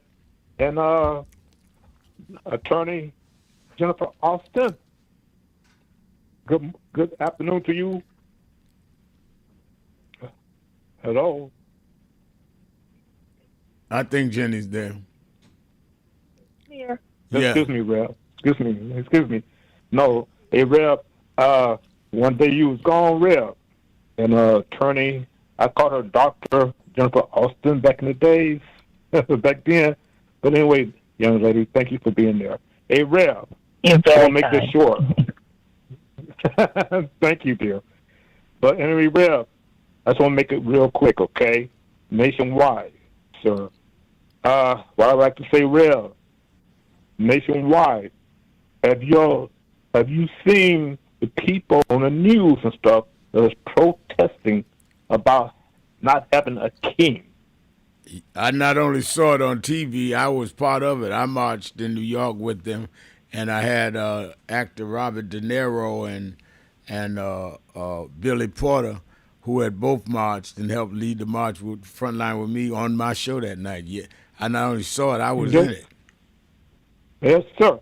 So our plan, Rev, not only did we did that nationally, it went worldwide. That's right. So, Rev, I guess what I'm trying to say, sir, what we have done nationally here for not having a king, no disrespect to England or anything like that, but, Rev, people all, not only here nationally, all over the world know something's wrong with this picture. That's right. Rev. So, Rev, and Miss Jennifer Austin, I want to thank you for being there, dear. Backing up Reverend Ab Sharpton. Hey, Rev, don't get mad at me, sir, but I want to say thank you so much, sir, for your tenacity and your strength and how you be in telling the truth, Rev. Because, Rev, the only thing I can say as a veteran, sir, as a veteran, don't get mad at me because I'm a Vietnam veteran. I'm 73 years old. I had good veterans came before and after me. What I'm mad about, Rev, we have these Republicans and stuff in office with Donald Trump. Think it's a game. When people, kids, and loved ones go to fight I mean, come on now. This is not no chess game. And Rev, excuse me, sir. I heard some time ago. Oh, don't get off the chessboard. Don't get off the this and that and another. Are you kidding me? Are you kidding me? We fought for real. Right. You gonna tell me not to get off? Don't get off my chessboard or something like that? Are you kidding me? We're not playing chess. We're not playing checkers. This is real. This is real. We have real people going out there. It's yes, real sir. life. Rev, It's real life. Thank you for your call. It's real life. And thank you, Rev. Thank you, Rev. And I think, Jenny, I think sometimes that we forget that this is real life. When I hear somebody like JT and others that have served this country and then have to deal with how they are treated, even though they put their very lives on the line, very families missing them, not knowing if they'd come back, and they get treated like this. This has got to be the human side, the human cost that we factor in. Oh, absolutely, absolutely. Everything from the lives that have already been lost, and Donald Trump has not yet given the American people a reason why these lives had to be lost. He might have done better not to have come on last night, because I think he made matters only worse for himself. But the human toll, physical toll, then we talk about the economic impact, right? The fact that we are already seeing and will continue to see an increase in prices when people have already been struggling to make ends meet. He's only made matters worse. He said he was going to bring, the cost of goods and services down for the American people. And in his time in office, he's only caused them to rise even higher. Before we were talking about whether or not we were going to have a recession. Now they talk about something called stagflation, which is where you see an increase in cost, inflation. You see a reduction in the production of goods and services for the country, which then leads to a reduction in the number of people employed. We've already seen that he has added significantly, I'm talking about over 100,000 jobs less monthly than we were seeing during the Biden administration. So there's no attention that he's paying at this point to the fact that he promised people he was going to make their lives better. And in these first 15 months, he's only made them worse. And again, he ran on this. He represented this. People ask about, what do you expect out of him? I expect out of him what he said he was going to do. And aside from the fact that I was opposed to him, know him from New York, from his bigotry and other manners that were convicted in the court, he made promises. So even though we didn't support him, we had the right to critique those that did and say, why isn't he doing what he said? Life is not more affordable, it's worse. Gas is up, groceries are up, mortgages are higher. Even after the speech last night that you mentioned, Jenny, the stock market went down. He is bad for the affordability, bad for the economy of this country, and talks out of both sides of his mouth. How do you say that I'm going to be out of Iran in 2 to 3 weeks? We've done a devastating job, best job ever done in American history. But if they don't listen to me and open up the straight Horus, we're going to send you back to the Stone Ages. I mean, what are you talking about? This kind of rhetorical schizophrenia. And it works on people that are just in a cult. But this is not going to an Elvis Presley show. This is real, folks. He's in the White House with the military taking orders from him. We can't let this go like this. Let's take a break. Be right back. More of you on the phones. It is Policy Day. 1-877-532-5797. 1-877-532-5797. Sharpton. Keeping it real. Be right back.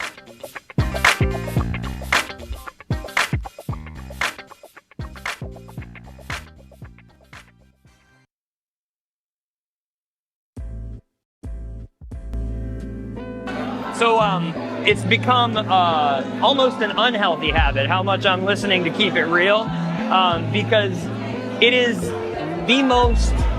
the realest thing on the air anywhere, whether it be online or whether it be on the radio or wherever it's coming into you from, because there's no one of Rev's importance and caliber who is as dominant a media figure as he is, who allows people to speak at length, and who he treats with equal respect and admiration with every call, whether he agrees with you or not. And I'm not gonna throw shade at anybody, but there are a lot of people with big platforms like the Rev has who are afraid to talk to the people and who are afraid that the people will keep it real with them. And he never shies away from anything any of us want to talk to him about. And he doesn't shut you up. It's not a soundbite, it's a conversation. So I would like people in media to learn from this man who is carrying MLK's torch. Don't be afraid of people. Listen to them, respect them, and stand in God and stand in truth. Thank you, Nan. Thank you, Rev. Thank you, everybody who puts this together and sends it out across the world, because we need much more of it. Bless you.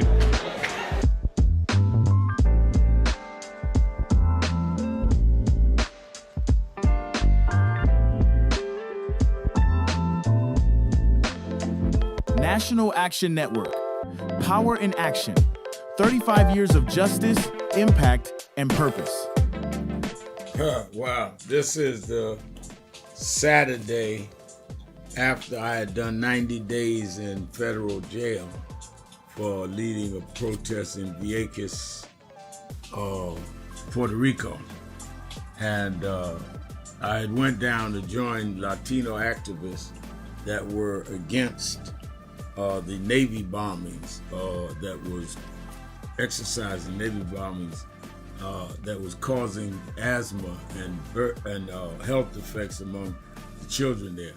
And I was on my way to Saturday rally one Saturday, and I said, if they're going down there protesting that, and there were protesters, they would go out in the Navy base in the field and lay down, and they'd arrest them for being on federal property.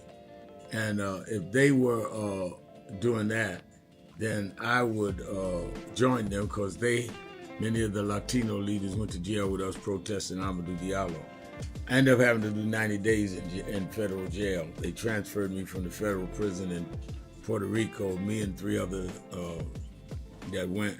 They only got 40 days. They said because I'd had a long sheet that they was of many other civil rights arrests, they gave me 90 days. I had to do 50 by myself. When I got out and went to the Saturday rally, Stephanie Mills, who we'd known each other since we were kids, she was there and sang at the rally that Saturday. That's her singing Home, as soon as I get home. 1, she knew I loved the song, but 2, it was appropriate because I was coming home. And we won that. They closed the Navy base in Vieques, Puerto Rico. You go there now, there's buildings and condos and a little plaque for the 4 of us. They call the Vieques 4.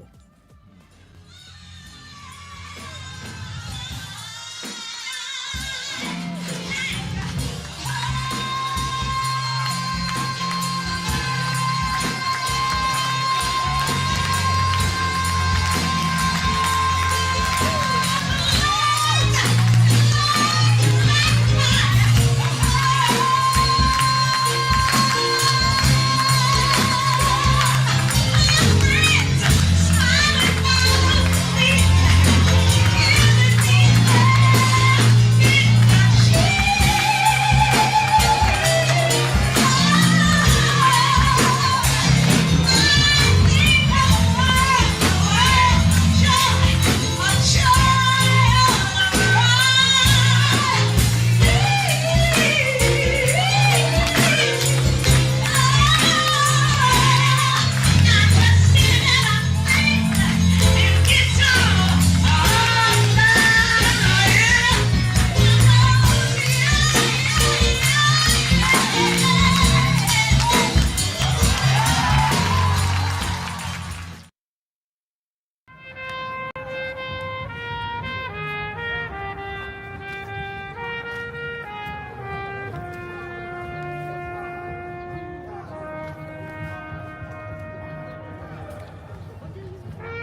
Hi, this is Reverend Al Sharpton. We are in critical times. Healthcare premiums are going up, oil and gas going up, all kinds of things that are costing us what we are comfortable to or what we were getting by. That's why I am asking you to be at the National Action Network Convention, where we're going to have leading political figures, leading civil rights leaders, leading activists, leading faith leaders, leading youth activists convene at the National Action Network Convention, April the 8th through the 11th, where we are going to strategize, hear the plenary sessions, question, and come out with how we back up this whole retrenchment of our rights and our ability to live. It's not just about rhetoric, it's about a strategy and get results. That's why we in National Action Network have always been on the front line, and we need you with us more now than ever. To register, all of our sessions are free. All of our sessions are free. To register, go to www.nationalactionnetwork.net or call the toll-free number 1-877-626-4651. Don't worry about how tough they are. Worry about how tough we must become. We never had a victory without a fight. It's time to strategize and fight back.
Los Angeles chapter, National Action Network.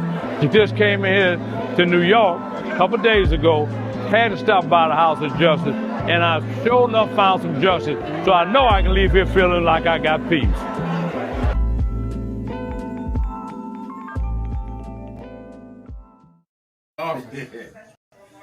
Rev, you know you were right there From the beginning. with the stuff that Yep. was going on in Brooklyn at that time, in Howard Beach. You were right there. He had in one of the early movies, he had my name. Then he put me in Malcolm, and I wasn't even old enough to know Malcolm. So we've been through it all. For those who see Malcolm X, it's 3 hours. But fast forward to the scene yourself, Yep. Bobby Seale. Right. Bobby Seale, Denzel, and me. Yeah. Denzel was on the set. Now let me ask a question. Yep. What was your weight on that scene? I probably about 270. I was bigger then. Yeah. Still had the hair, man. Yeah, you had the head on. Yeah, it was Denzel, yourself, and Bobby Seale. Yeah, all in one scene. And also, there was no cut, so we went like this. That's right. That's right. That's right. Yeah. Only Spike could have done that. It's my brother right here. My baby. Brooklyn's in the house. Yes, sir. Brooklyn's in the house. BK. Many people cannot focus because they have not really come to terms with their calling and life purpose. In order to focus, you must also be clear on what you're focusing on. So if you're not clear on your purpose, if you're not clear on your life's calling. Keeping it real, keeping it real. I'm your host. Because if you just Reverend Al Sharpton, Attorney Jennifer Jones Austin is our co-host. Let's go to Disco Brian in Philadelphia, Pennsylvania. WURD, the word. Disco Brian. Hello, Rev, and hello, Attorney Austin. Listen, I love my therapist, but I would swap her for Attorney Austin any day. So whenever Jenny wants to switch careers, I'm ready. Rev, shout out to Pam in Chicago. As always, she's 100% right. Holding Trump and Musk accountable has to be the non-negotiable agenda of every Democrat. And also shout out to our Pennsylvania State Senator Sharif Street. In my recent interview with him, he came up with the perfect description of Trump, y'all. I don't know if you've heard it. He calls Trump America's orange toe fungus. You think it's gone, and then it comes right back. Wow. And boy, did Trump ever resemble an orange toe fungus during his speech last night. Woo. I'm not sure how closely either of y'all are following the primary race here in District 3 in PA, but Senator Street, Rev, is a very rare exception whose perspective is so urgently needed right now. Pennsylvania's first Muslim elected to the state Senate, who is openly calling out and denouncing what he sees as rising hate and anti-Semitism on the far left. He embodies pluralist, love-centered democracy in a way that I pray other politicians can learn from, regardless of what happens here in our May 19th primary. So, Rev, I don't know how much influence I have, but I think he'd be a great guest sometime soon on Politics Nation, maybe, just putting it out there.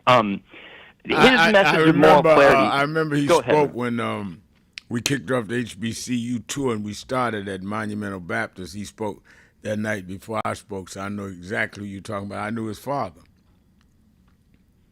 I mean, he's kind of a magic person and the most disarming human I've met in years. And when I asked him to do a podcast, I'm just this guy, and of course I drop, I'm Disco Brian from Reverend Sharpton's Keepin' It Real. But I mean, I'm a stranger to him, and he's like, of course I'll do a podcast. Of course I'll do an interview, which was just shocking. So his message of moral clarity shatters the toxic tribalism surrounding Middle East conversations at the moment, and it's just glorious that such moral clarity is coming through him, a black Muslim politician. Now, Rev, here's what I'm wrestling with and how it wades into the NAN convention. A month ago, I called and we discussed Illinois' 9th District primary, where that leftist social media influencer, Kat Abu Ghazala, was running, the 26-year-old white lady who was president of her Ronald Reagan fan club in high school a decade ago and was ecstatic about replacing Hakeem Jeffries as leader of the Democrats in the House.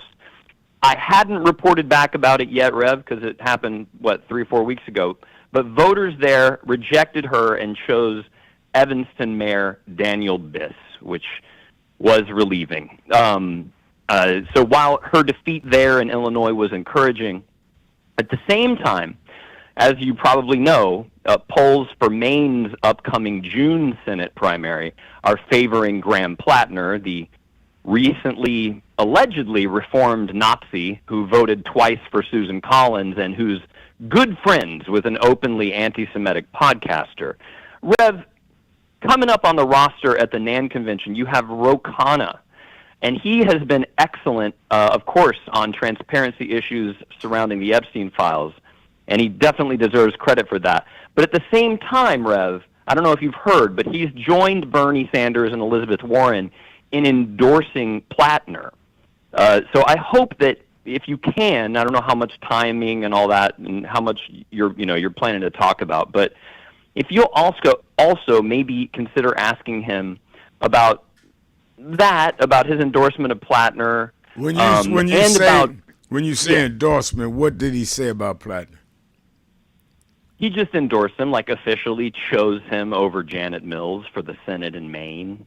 Okay. And I just, I know that you and I have talked a lot about that man, and so now that you're going to be kind of face to face with him, maybe you can ask him what his rationale is for it, and maybe he can, I don't know, shine a positive light on it or something. Because, Rev, as we head into 2026 and, of course, 2028, the question to me, and from what I've heard from you, we seem to resonate on the same moral question, which is how do we keep a big tent but make sure that every part of it is aligned on democratic values and backing the nominee when it counts. So I would love to hear your reflections on any of that, Rev, and of course Attorney Austin, and I'll take your response off the air if you have one. But thank you all so much. Well, Attorney Austin. Yeah, I'm not quite clear. I was trying to kind of process how he was talking about the issue, and I was trying to figure out honestly whether or not it was really more, and then this is not a disparaging statement, but is this kind of more opinion in how people see politics, and like who's sitting where and when and how? If you're following what I'm saying, I wasn't quite sure if this is more opinion as how far people are going and how people should play the game. Yeah, I'm not really certain. Yeah, I think that I often say we have different roles in our community to play. Always had. If you go back to the motherland, the merchant and the tribal chief and the wise man and wise woman in the tribe, in the village, were always different roles. So I've always operated that if someone does not do what we do, but are driving in their own way and their own way of doing things toward the same thing that we want done, then that is strategic. That is not negative. So I think I don't expect everybody in the Congressional Black Caucus to do what I do. And they shouldn't expect me to legislate. I'm not in the caucus. And I think sometimes we get caught up more on style and noise and volume of noise than whether are we getting something done. I think that's a constant. I think that's a constant. And then let me just also add, sometimes we also get a little bit more caught up in getting things done for sometimes like who gets the credit and the expediency, and not necessarily people really even centering on the substance of it. That's right. You know what I mean? I absolutely know what you mean. James Thomas writes on our message board, Rev, I want to thank you and Disco Bryant for turning me on to Hassan Piker, who definitely is bad news for Democrats. Michael A. Cohen from MS Now wrote an article telling Dems to stay away from Hassan Piker. Interesting. I hope Disco Bryant is listening to that. Shirley Carter saying hello from Philadelphia. Well, that's good. All right, let's go to Raspik in Los Angeles. Raspik, you're keeping it real with Al Sharpton. Jennifer Jones Austin. Hello. I don't hear Raspik. All right, let me go to Raj in Cleveland, Ohio, WERE. Raj. Hey, how you doing, Rev? Thanks for taking my call. Thank you. You're welcome. Yeah, so I was listening yesterday when you guys were talking about Trump and the denaturalization. He wanted to denaturalize, get rid of their birthright citizenship. And Reverend Walron, he came on. He actually made his point was probably more poignant than mine, because he was talking about Trump's his son Barron and his mother, Barron's mother, his wife, Trump's wife, and how they weren't documented, at a time. But I had called in before he got on, and I was waiting on hold, and I was going to tell you that when Trump's dad came over from Germany, when he was a older teenager, but he wasn't documented either, obviously. So I don't know when he had, Trump himself, but at some point he had to wait till he got documented. So in that case, Trump was born as an undocumented citizen, or at least his dad was at some point here. And his sons. No, you absolutely on it. Yeah, you on it. You absolutely on it. Thank you for your call. Let's take a break. Be right back. Keeping it real. Sharpton. Jones Austin. Be right back. Keeping it real.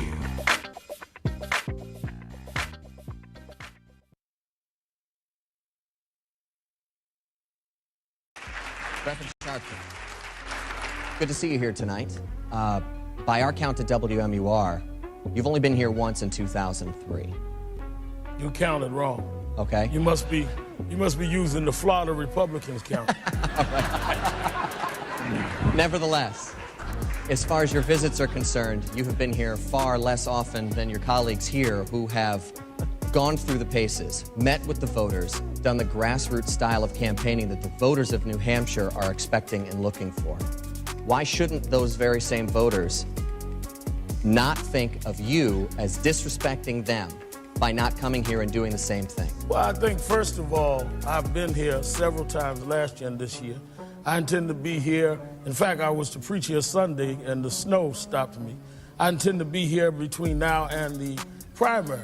And I think that's any more than any of us. There are many places that some of my colleagues have not been to often at all. I think that people go and campaign based on their resources and their availability. So I think that that is not something that they should read into any of us about any particular primary. I also want to address your first question. As a minister, I think that you can have a personal motivation of religion, but you should not try to act like your religion is something that dictates where people ought to go.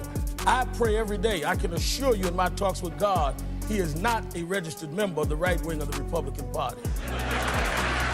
Today, many of those same challenges still remain that Reverend Al Sharpton stood on the 2004 Democratic primary debate stage and spoke about, a clear reminder that the work is far from over. For over 35 years, the commitment to justice has remained strong. The fight continues, the voice is steady, and the mission moves forward. Voting rights! Voting rights! Everyone look here. Say it again, Ms. Pearl. Voting rights! Voting rights!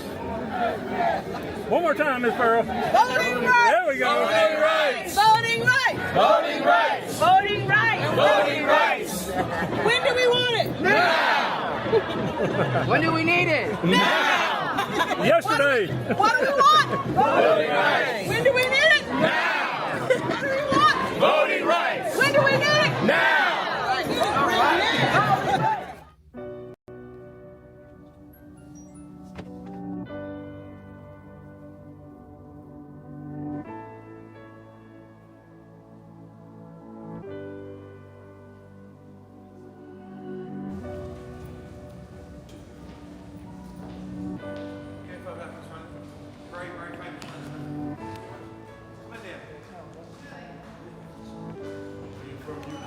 London, yeah. We've got many problems there. We need you over our side. Yeah, you're invited anytime, please. Whenever you want to come. There we go. Guys! What's up, Doc?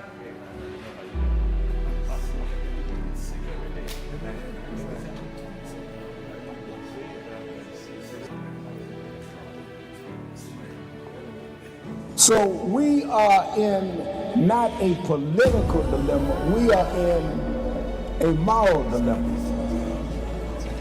And if the black church does not come with a prophetic voice, then who's going to do it? We can go through all the data, all the statistics, all we're going through in the workshops, but the question is, where is the action going to be? We all believe in Jesus.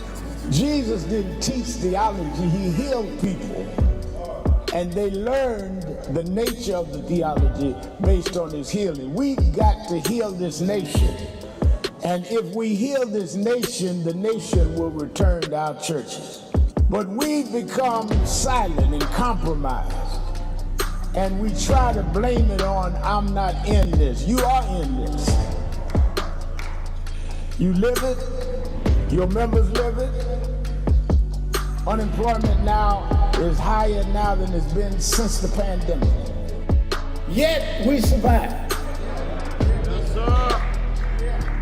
There's no history in the world of any people that went through the kind of psychological, cultural, and physical slavery like blacks did in America. The only reason we're still here is because of our faith. We had no external strength. We had an internal strength. And it was the God that we were taught by our mamas and grandmamas that brought us through. And I don't care who's sitting in the White House, we cannot betray the God that brought us through.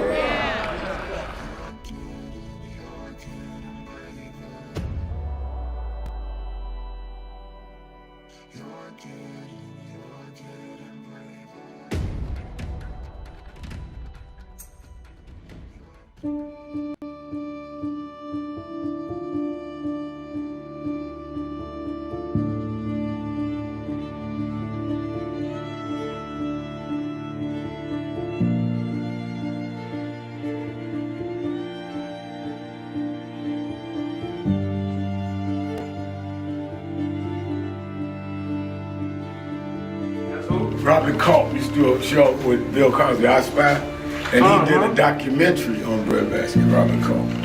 Oh, wow. You need to see that documentary. It's great. Absolutely. I lived this. I didn't read this. I lived it. I was there. You true to this? I'm true to this. Not new to this. I ain't new to this. Vote to phone Troy. He was, Jack Odell was one of the guys that Kennedy warned Dr. King about. Say he was a communist. Jack Odell and Stanley Levinson. And Reverend brought him in. Nobody else in the movement would deal with Jack. Reverend brought him in. Oh, yeah. Sure. Just us. Just us. But there's stories behind all of it. It didn't just happen. But I am somebody. I may be on welfare, but I am somebody.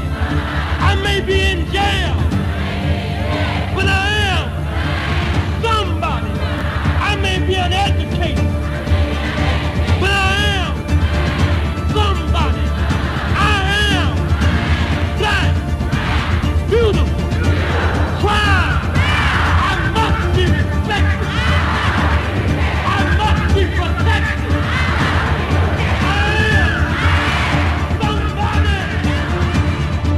Come today. I see the Reverend Jesse Jackson is here. Lord, we thank you for the Reverend Jesse Jackson. I see the Honorable Maxine Waters is here. We thank for Maxine Waters. You see the Reverend Al Sharpton is here. We thank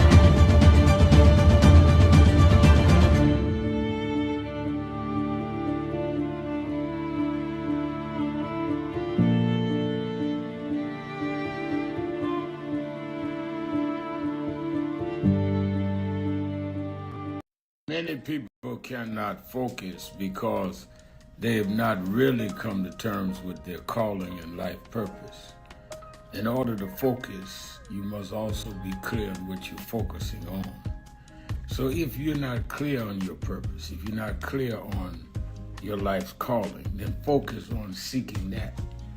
Because if you just read the ways and roads you traveled that you didn't even choose, that were sort of just laid out for you by God, in that it's telling you, speaking to you about what your purpose is and what you were born to do and be.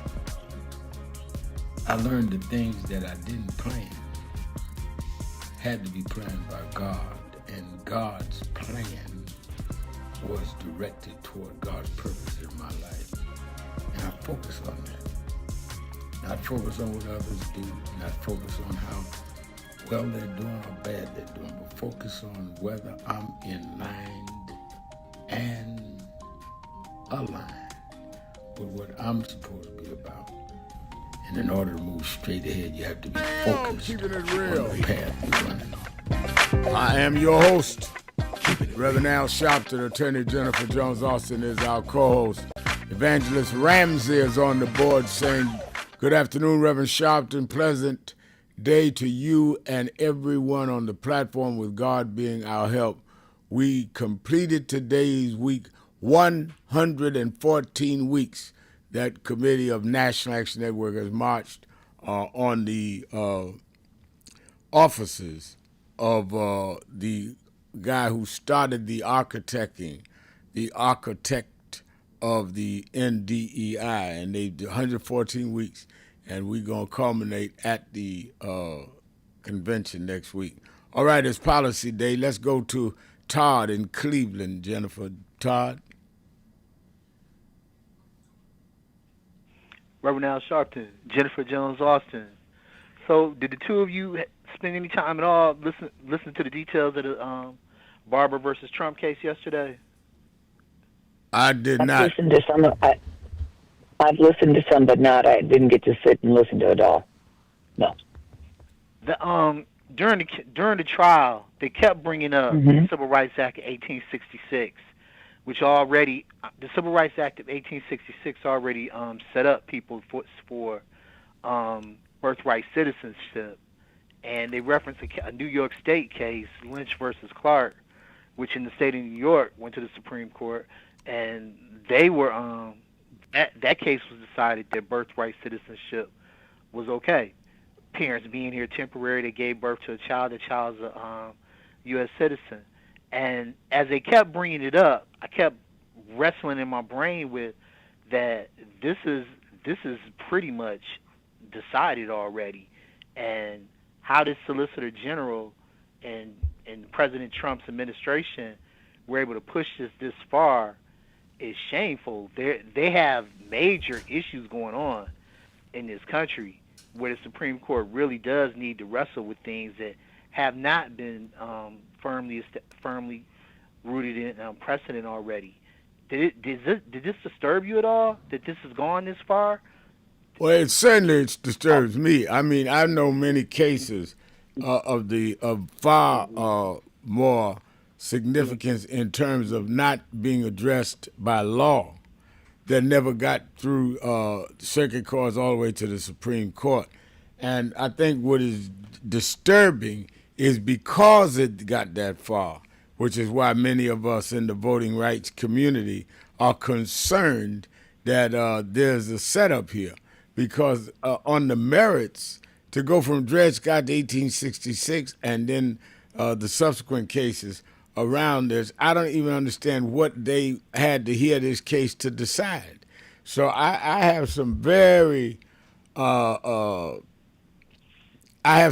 deep concerns about this. Jenny? And I feel the very same. And, of course, I go back to what Reverend Sharpton has been, teaching and, if I dare say, admonishing us for several years now. Like, the significance and the importance of voting. Because Donald Trump, there was a game plan to do a lot of this before we ever even heard of a Project 2025. In his term, 2016 through 2020, he was laying the groundwork for, these types of actions by gaining control of the Supreme Court as well as appointing so many judges at the district court and the circuit court levels. The intention from day one was to begin to essentially take down well-established law, court, and constitutional law. I always go back, and you all have heard me say it before, that the system was created to work just the way it is. And what Bishop Desmond Tutu's general counsel told me when I was doing the racial justice work in New York City, essentially he said, those who created the system created it to persist. And so, Donald Trump and his cronies, going all the way back to 2016, have been intent on compromising the courts, on undoing constitutional law that doesn't work in the favor of, the diminishing, the dwindling majority, so-called majority. And so we should all be deeply disturbed by this. But if we were doing the homework, we know it's not just something that just came out of nowhere. This is part of the plan. The same way they dismantled the Voting Rights Act. The plan to dismantle the Voting Rights Act began the day after it was passed in 1965. They began making the court cases that ultimately would get them to 2013 to Shelby versus Holder to dismantle it. Yeah, but and there's another concern. I think you hit a very critical point there from 65 to 2013. And I remember those same arguments. In fact, talking about Trump was at the Supreme Court.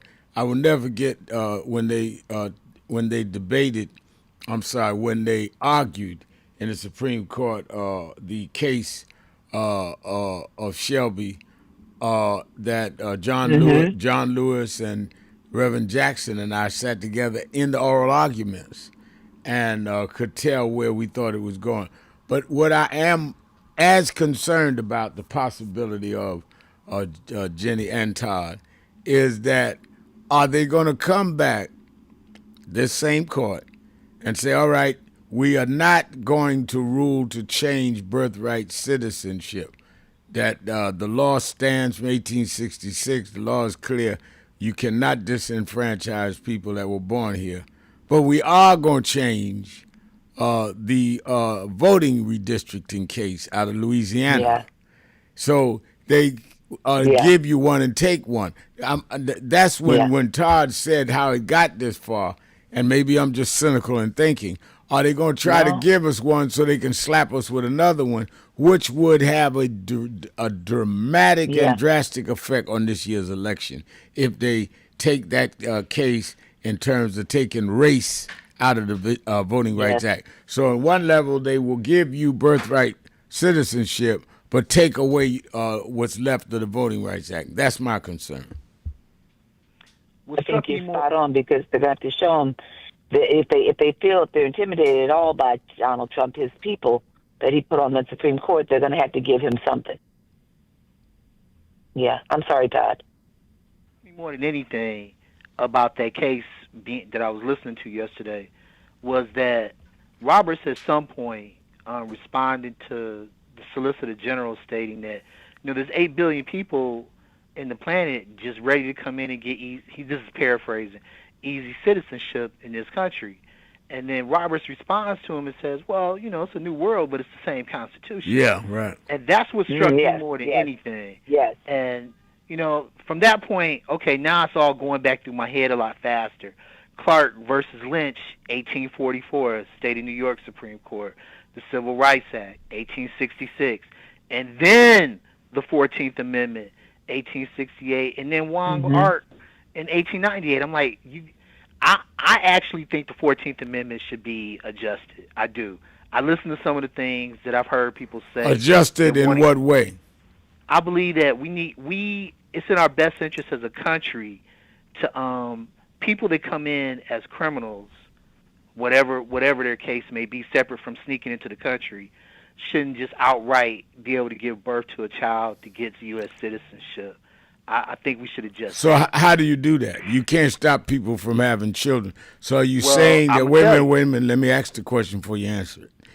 If you can't stop a child from being born of a criminal, so are you saying that if somebody is a criminal, we don't allow them to have children? Or are you saying that the child becomes the punished because of his parents that he didn't choose? I'm saying that. But let me just also add, before you answer that, Todd, but also, why would a criminal person who is convicted of a crime here in the United States, why would you not extend it to that individual? If you're having children, they should not have citizenship status. Like, I'm just saying, make the argument. If you're making it on the grounds that somebody has engaged in criminal activity. The other question I would ask is, and for how, what is the nature of the crime? How serious is the crime? And does it for the lifetime of the person? I want you to answer this, Todd, and then explain to me how you limit a convicted criminal having children, but a convicted criminal, 34 felonies, can be the president of the United States. So I can't be a citizen, or my child can be a citizen, but I can be the president and commander-in-chief? Think about that over the break, because I really want you to answer that one. Let's take a break. We'll be right back. Keeping it real. Sharpton, Jones Austin. Be right back. Keeping it real.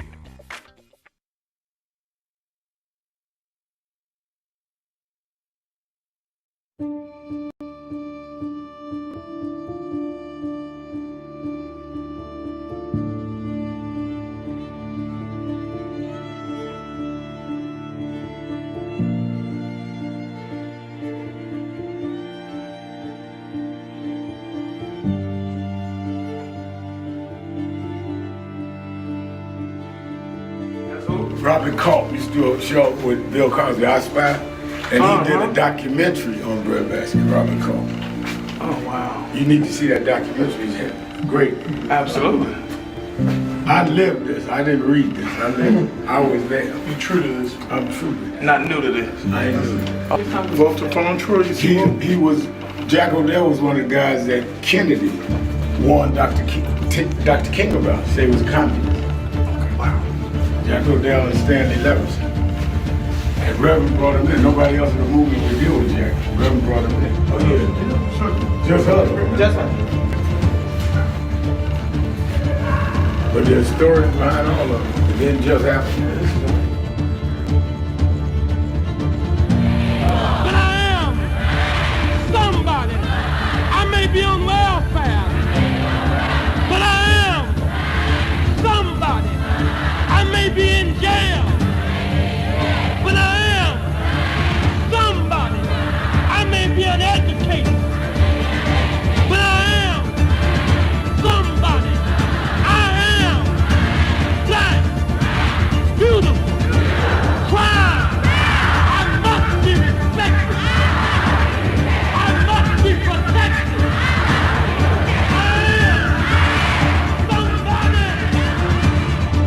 Come today. I see the Reverend Jesse Jackson is here. Yes. Lord, we thank you for the Reverend Jesse Jackson. Yes. I see the Honorable Maxine Waters is here. Yes. We thank for Maxine Waters. You see the Reverend Al Sharpton is here. Yes. We thank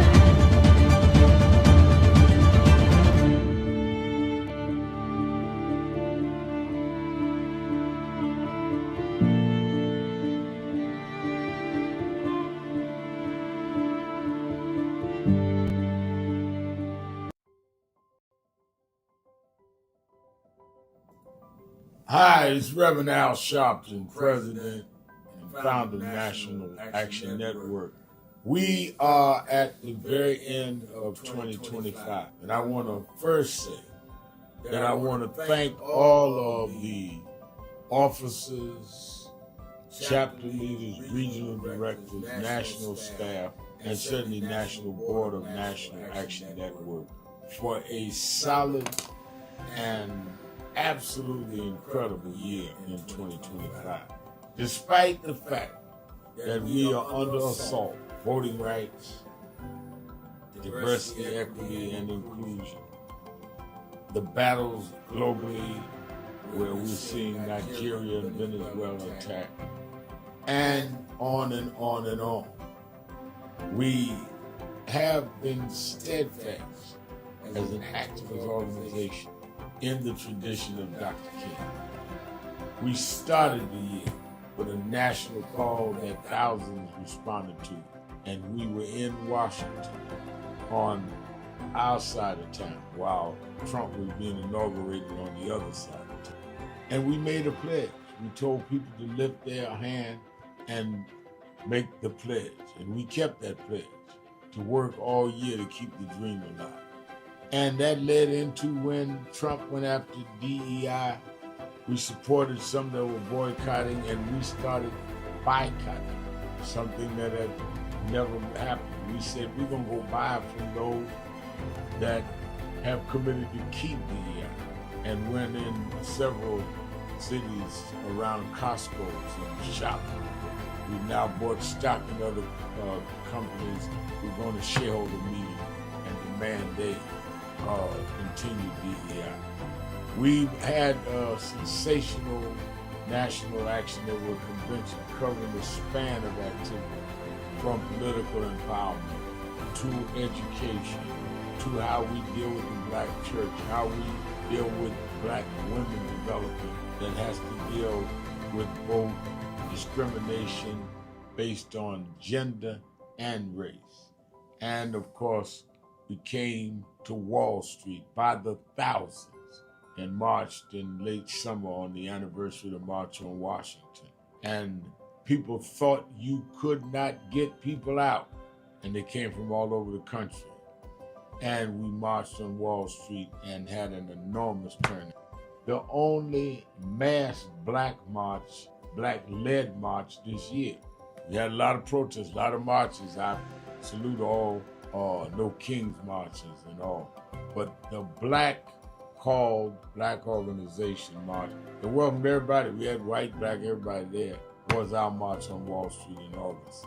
And then our Triumph Award and on into our fall agenda of organizing, mobilizing. We've expanded. We've started chapters in about 12 new cities. So I am proud of what we've done this year, but it's only the beginning, because our very rights are under attack, and they're not even being quiet about it. They want to revoke the Voting Rights Act. Section 2 may fall with this bill. They want to end the Civil Rights Act of 64. That's what the end of DEI is about. So let us be more alert and active than ever. History will decide whether the civil rights gains of the 50s and 60s died in the 2020s. That's on your watch and mine. So if we've got to march, we have to protest, we have to lobby, we have to rally, whatever we need to do, we need to put our shoulder to the wheel more than ever. I'm going to lay out a plan on King Day, both in Harlem at our annual event and in Washington at our annual Martin Luther King Day breakfast that we do in D.C., two cities that day. And then, of course, all roads lead to New York to paper for our convention. We had, as I said, the largest attended convention last year in 2025. It needs to be more this year because our very existence is at stake. We also are closing our negotiations on a new headquarters, our national headquarters that befit our mission. I'm so excited about it, but I can't give you details. We're just about ready to sign the contract, but it will be Keeping something. It real, keeping it real. I'm your host, Reverend Al Sharpton. Attorney Jennifer Jones Austin is our co-host. Don't forget, Saturday and Sunday, Politics Nation with Al Sharpton. I will be live. I know it's Easter weekend. I'll be in studio live both days with members of the Senate and some governors explaining to us what this means in terms of funding of Department of Homeland Security, TSA, and what has happened now. They have not, and how will they deal with the expiring of the Affordable Care Act, which affects millions of you listening to me, and how we deal with the whole birthright citizenship issue that Supreme Court heard the arguments on yesterday and be decided by June, and have that juxtaposition against where they're going with the whole Louisiana case of race as a factor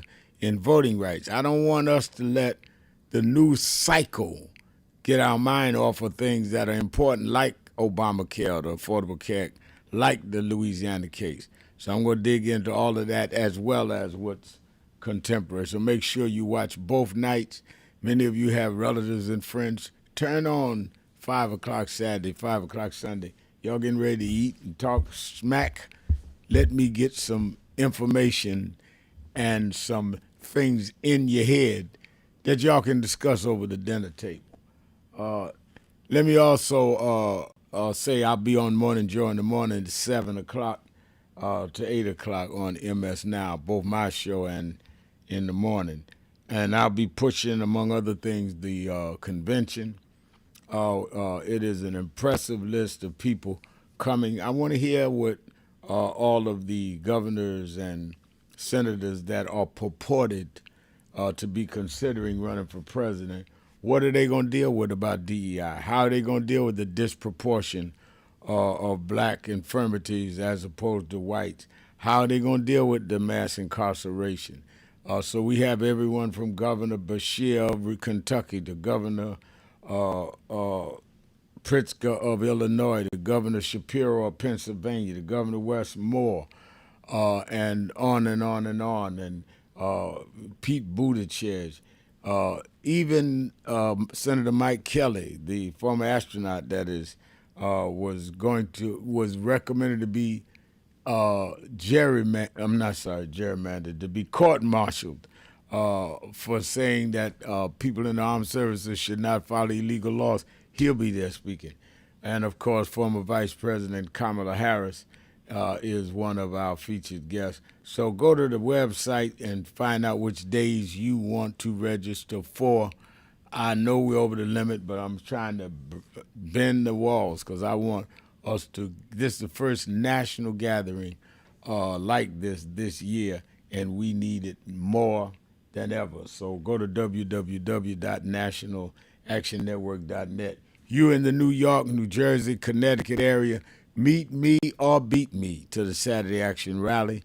Over this weekend, this Easter, Good Friday to Easter weekend, I have a message about what it should mean to us in our community. We'll be there 9 a.m.